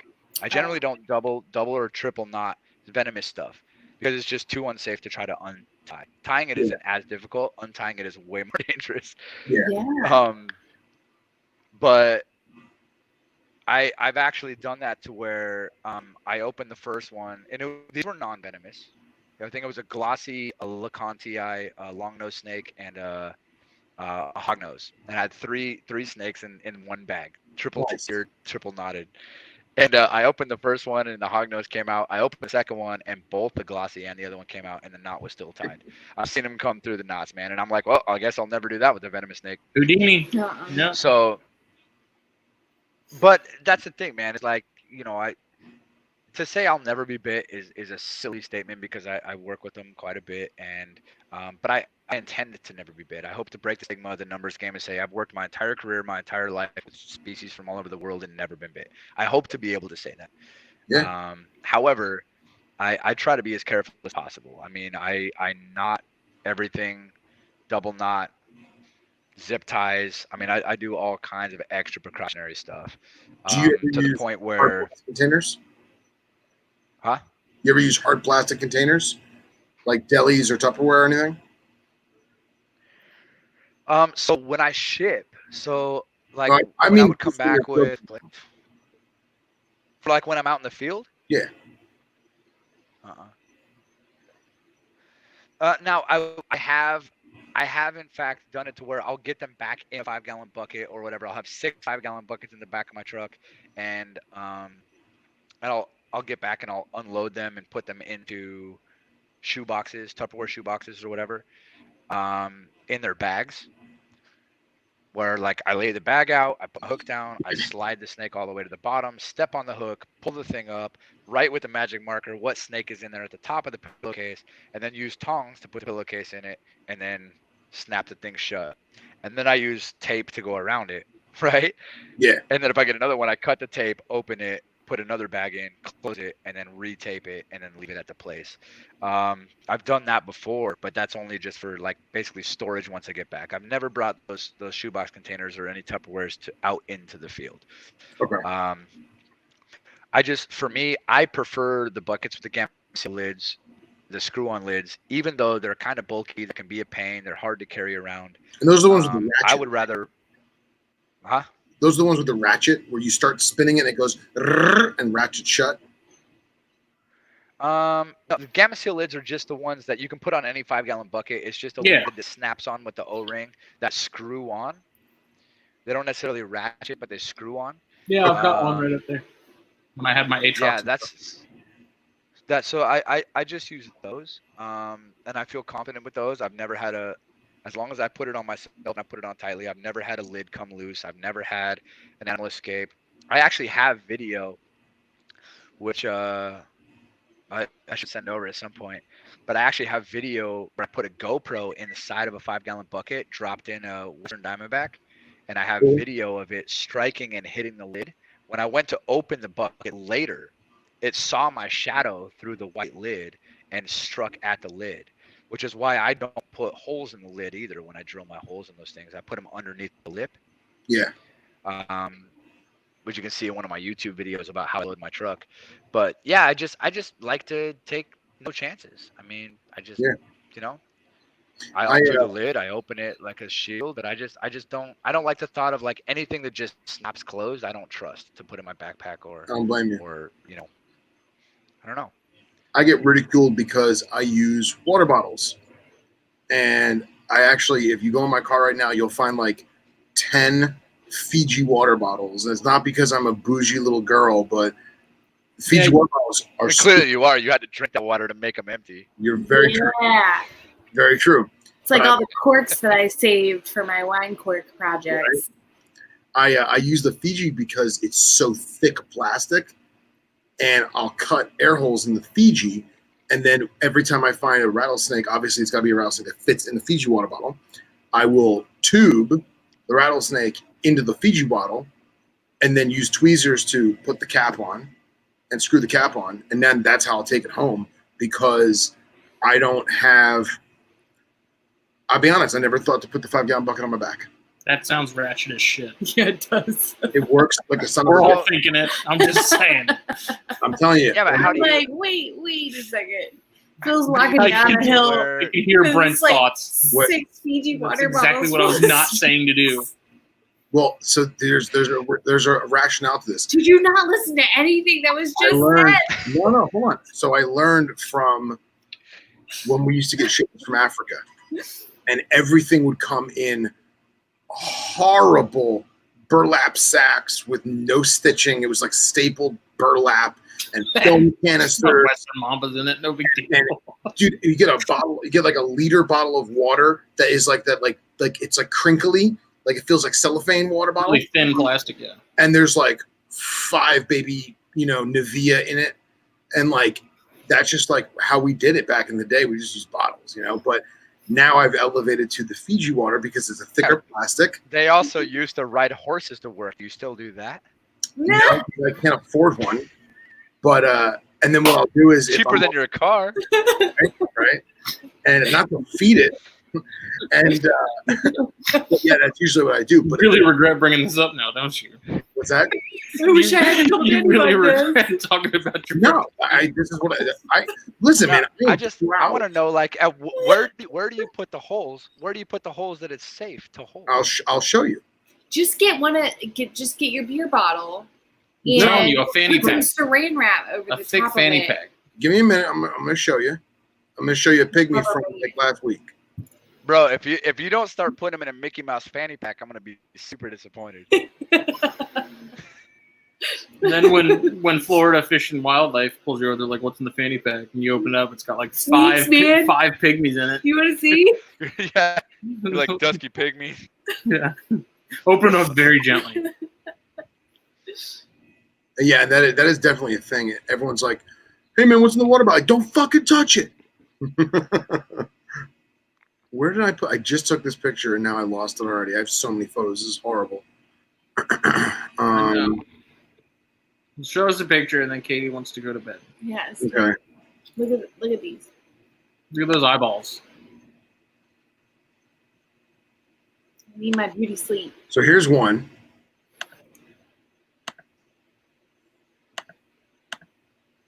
There you go. There's one. God. And obviously this is the bottom of the bottle. And the air holes are at the complete opposite end. Oh, it's one of those big Fiji bottles. Yeah, that's what I'm saying. Yeah. Right, And My super favorite smart. is one of the little. $6 Fiji bottles. They're more dense and thicker than the restraining tubes that we use to restrain venomous. Well, that's because they have to make sure the water's exactly 0.7 pH. So hold on. So there's that one, which Brent will probably want to see again. And then hold on, let me do this. Brent's in the bathroom puking right now. I was gonna say he probably is like a don't ask, don't tell thing. Lost all my credibility whatsoever. If he doesn't see it, he doesn't know. No, I about just it. it's just one of those things where, like, it's, you know, it's a good idea until it's not, right? Probably true with everything, but like you put the snake at the bottom and the holes at the top, and that's all good until you're doing something, taking it out of your bag or whatever, and then you drop it and you go to catch it out of reaction, and the snake falls to one side and fangs through. Bill's gonna hole, get like, bit. The first question is gonna be, it was in one of the bottles, wasn't it? So there, show them that. So that's one of them. And you're right. The air holes are at the other end, you know, and I have hemostats that I bring with me to put the lid on and to lower it into the backpack. The look of horror on Brent's face. Poor Brent. He'd rather not know. No, I just, Here, I'm gonna go. Close your eyes, Brent. No, We'll that's make it fine. go away. We'll paint you a big. I'm gonna go a step further, and I'll give you this one. This is the winner right here. This is the winner. It's gonna be a Ziploc bag.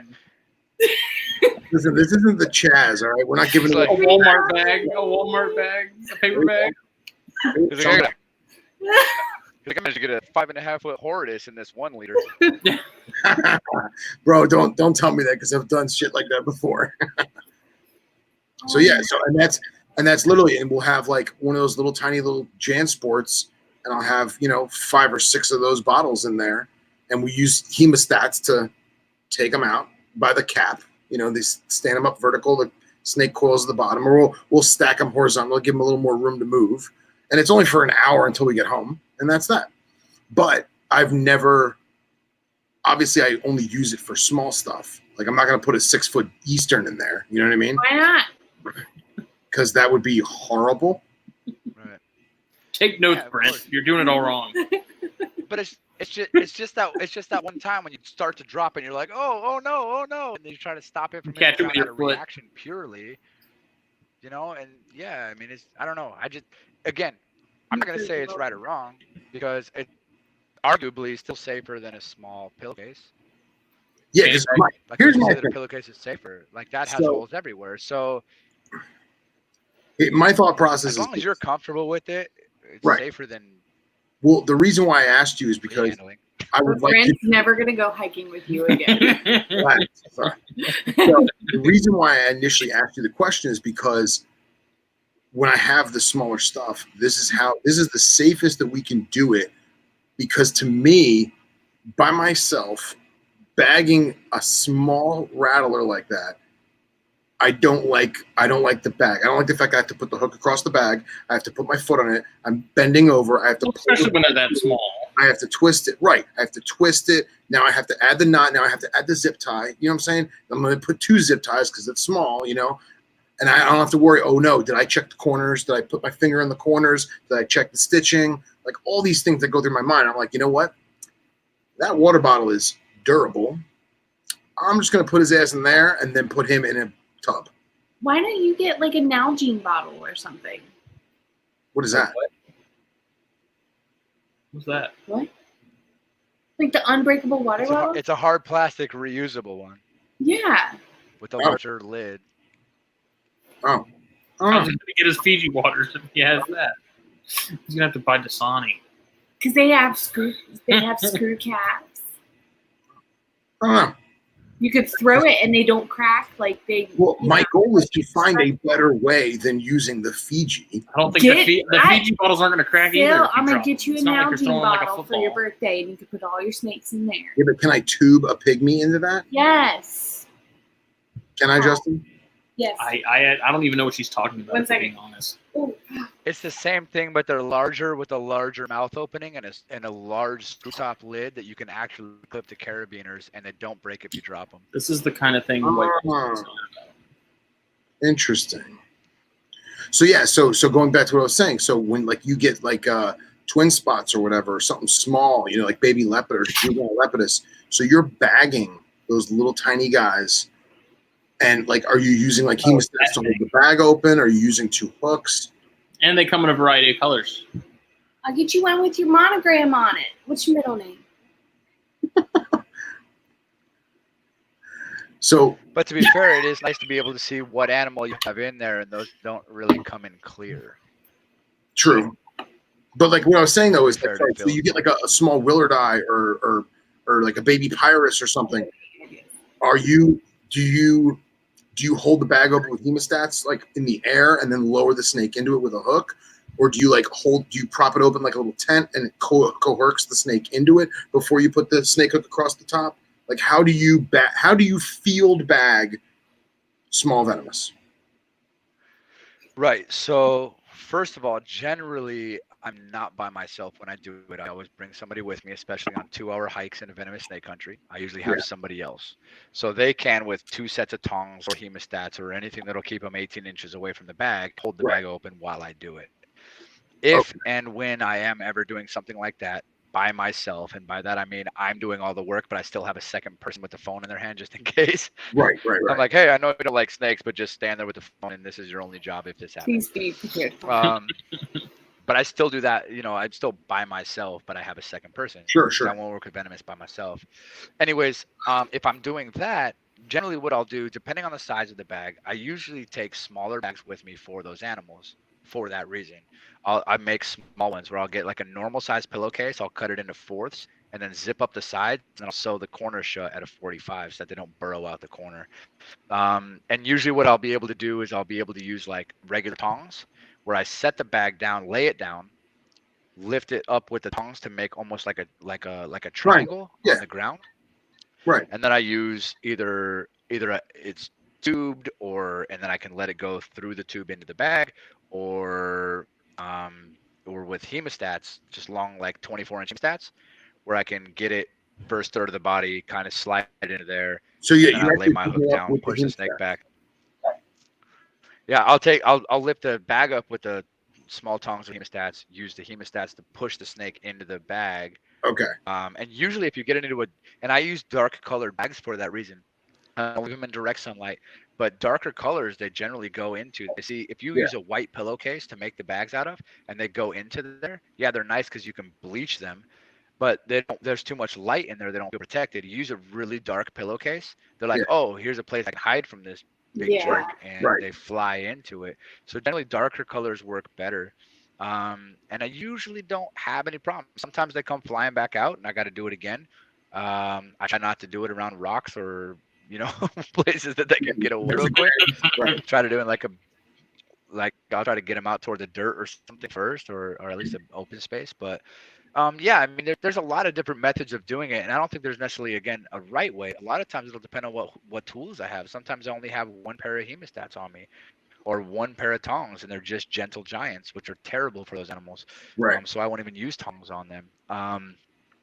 So it kind of depends, really. But usually what I do is, again, with the second person, is I just have them help hold it open.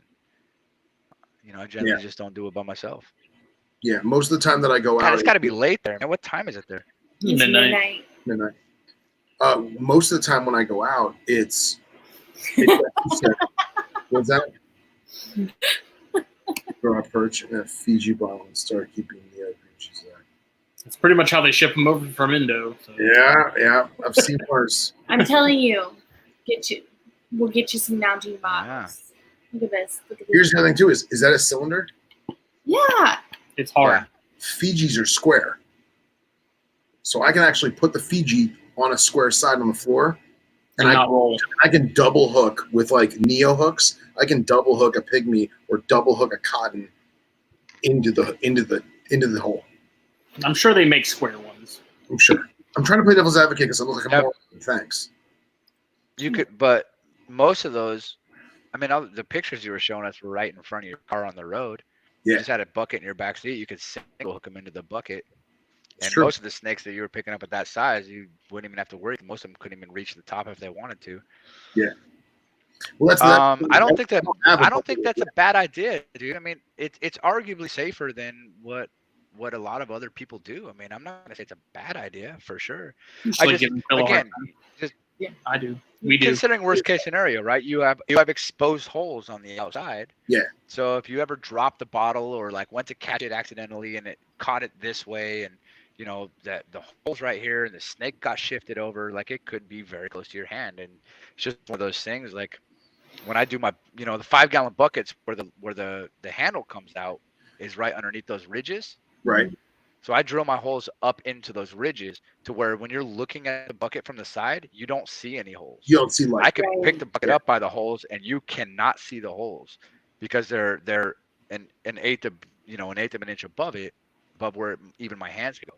So there's no holes exposed to where if any fang from any snake came through that hole, if for any reason whatsoever, my hand would never be in the way. It would hit plastic before. So I never even put holes in mine. Things that I like about it.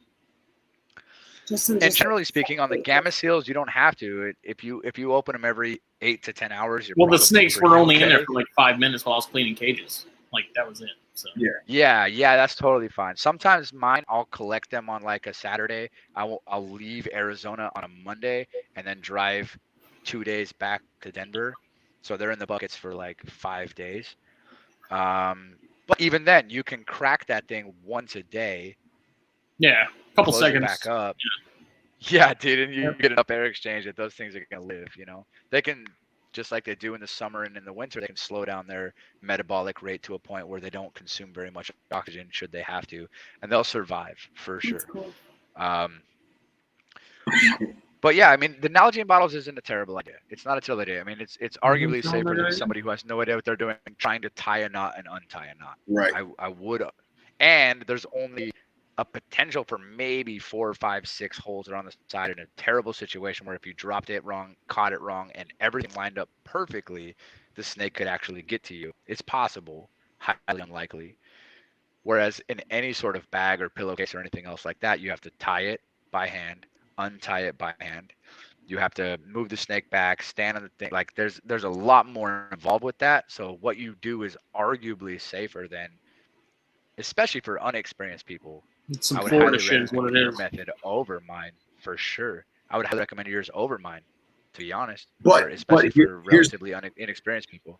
And here's the thing too, is that thinking about like the thickness of the plastic. Like I would never do that with like, I don't know if you guys have Zephyr Hills or like Poland Springs or like any of the mainstream, the Nestle, and then mainstream disposable water bottles. Those are so thin. I would never do it with that. Bro, Just If you're trying to get sponsored by Fiji, like I have friends, I'll just write a letter to the director of sales. Like if you just want a Fiji sponsorship, I'll just write a letter, bro. definitely Like, I don't not. know. Definitely not. You're pushing them super hard, bro. Dude, here's the thing, man. I've bagged and delied and containered like thousands of snakes, but in the field, it's completely different. And like, Yeah, it's not the same, man. it's the not. And like, I can't just grab the rat snake and like shove them in a bag. Like, I can't. So like, I have to be methodical with it. And like the whole water bottle thing, it just worked for a long time. But I'll tell you right now, of all the shit we talked about tonight, do you know the one thing that, and this is so stupid, the one thing I'm the most impressed with of everything we talked about tonight? Stitching the corners. I would have never thought of that. Like, I have black pillowcases, I have dark colored pillowcases, I have pro baggers, I have tubable baggers where the bag is open on one end that I've sealed. It has a slot in the bottom for a tube of appropriate gauge. I put the tube in, I zip tie the tube around the sleeve, if you will. Same, Mike. I saw those corners too. Right? One tube into another tube into the bag. Once the snake is cleared, close it off, zip tie that, remove the tube. So like, I have all this shit, but Fiji water bottles work really well. But even with all those things, even if I buy them from any of those places, I stitch those corners as well. Yeah, I'm gonna do it, bro. I'm gonna do it. I legit am going. I've had too many, because they get into that corner, and especially you get into things like even just with hognose or whatever else, man. But anything, any of those snakes, man, especially bigger ones that are big enough to like be able to push off of one side and put pressure on the other. Dude, they will push right through the stitching of any of those things. So I always use, and I use like either a double stitch or a cross stitch or something like that, or I'll go over it twice with any like just regular singer. Yeah. I have a singer that I use that for, and I'll use either a double stitch and I'll do it twice, or a cross stitch and I'll do that twice, and that's what I do. I mean, I run it through all those corners, man. I even double stitch all the sides. Even I have a Midwest bag, you know, and you know, even though I'm competition with Dana, like I use Midwest tongs. I have Midwest bags. Like I have nothing against what Dana does. I think he does great things. I just offer something slightly different than his. We both have hooks. Mine aren't the same. So I use some of his bags as well. I also side stitch all those, and I $45 corners. I put double stitching on everything because. How come y'all don't sell bags? Huh? How come y'all don't sell bags? I'm actually working on a design right now that I have to wait for the patent pending to come through. I've been working on a bag design for over a year that's completely different than anybody else in the market is doing, and has 4 different things that make it super special that no other bag on the planet has. So there's 4 different things that are actually going to be design patents. Fanny pack. Just a zipper, dude. Just like zip. Not just any zipper, No, military come on. grade zipper. Please don't back me. It's literally a lead-lined fanny pack, like a kangaroo. It's like a Ziploc. Like you gotta listen for it. Like it's the red and blue. So if the top of the bag's not purple, you didn't zip it right. Yeah. Your life's in danger. Like what? By the way, when's the last time you actually had 10 out of 10 of those actually seal your cheese or leftover lettuce? Never. But it's gonna keep Never your steaks happened. fresh. Snake bag. No, there's a lot of cool things about these. Cool, man. All right, I have to go to bed now. Yep. I basically just sell them with chip clips from King Supers. Yeah. That's it. That's the best. There All right. All right, I gotta get going too, because I don't know what time it is, but I'm out of beer, so I'm out. Okay. you go. Thank you. Beer o'clock. All right, y'all. I love you guys. Bye. A pleasure as always. Thanks so much. We'll plan the next one better, and I'll see you then. Yeah, Phil needs to do his homework, damn it. God damn it, Phil. Fucking Fiji. Yeah, man. Feel me? Bye. You feel me? Later.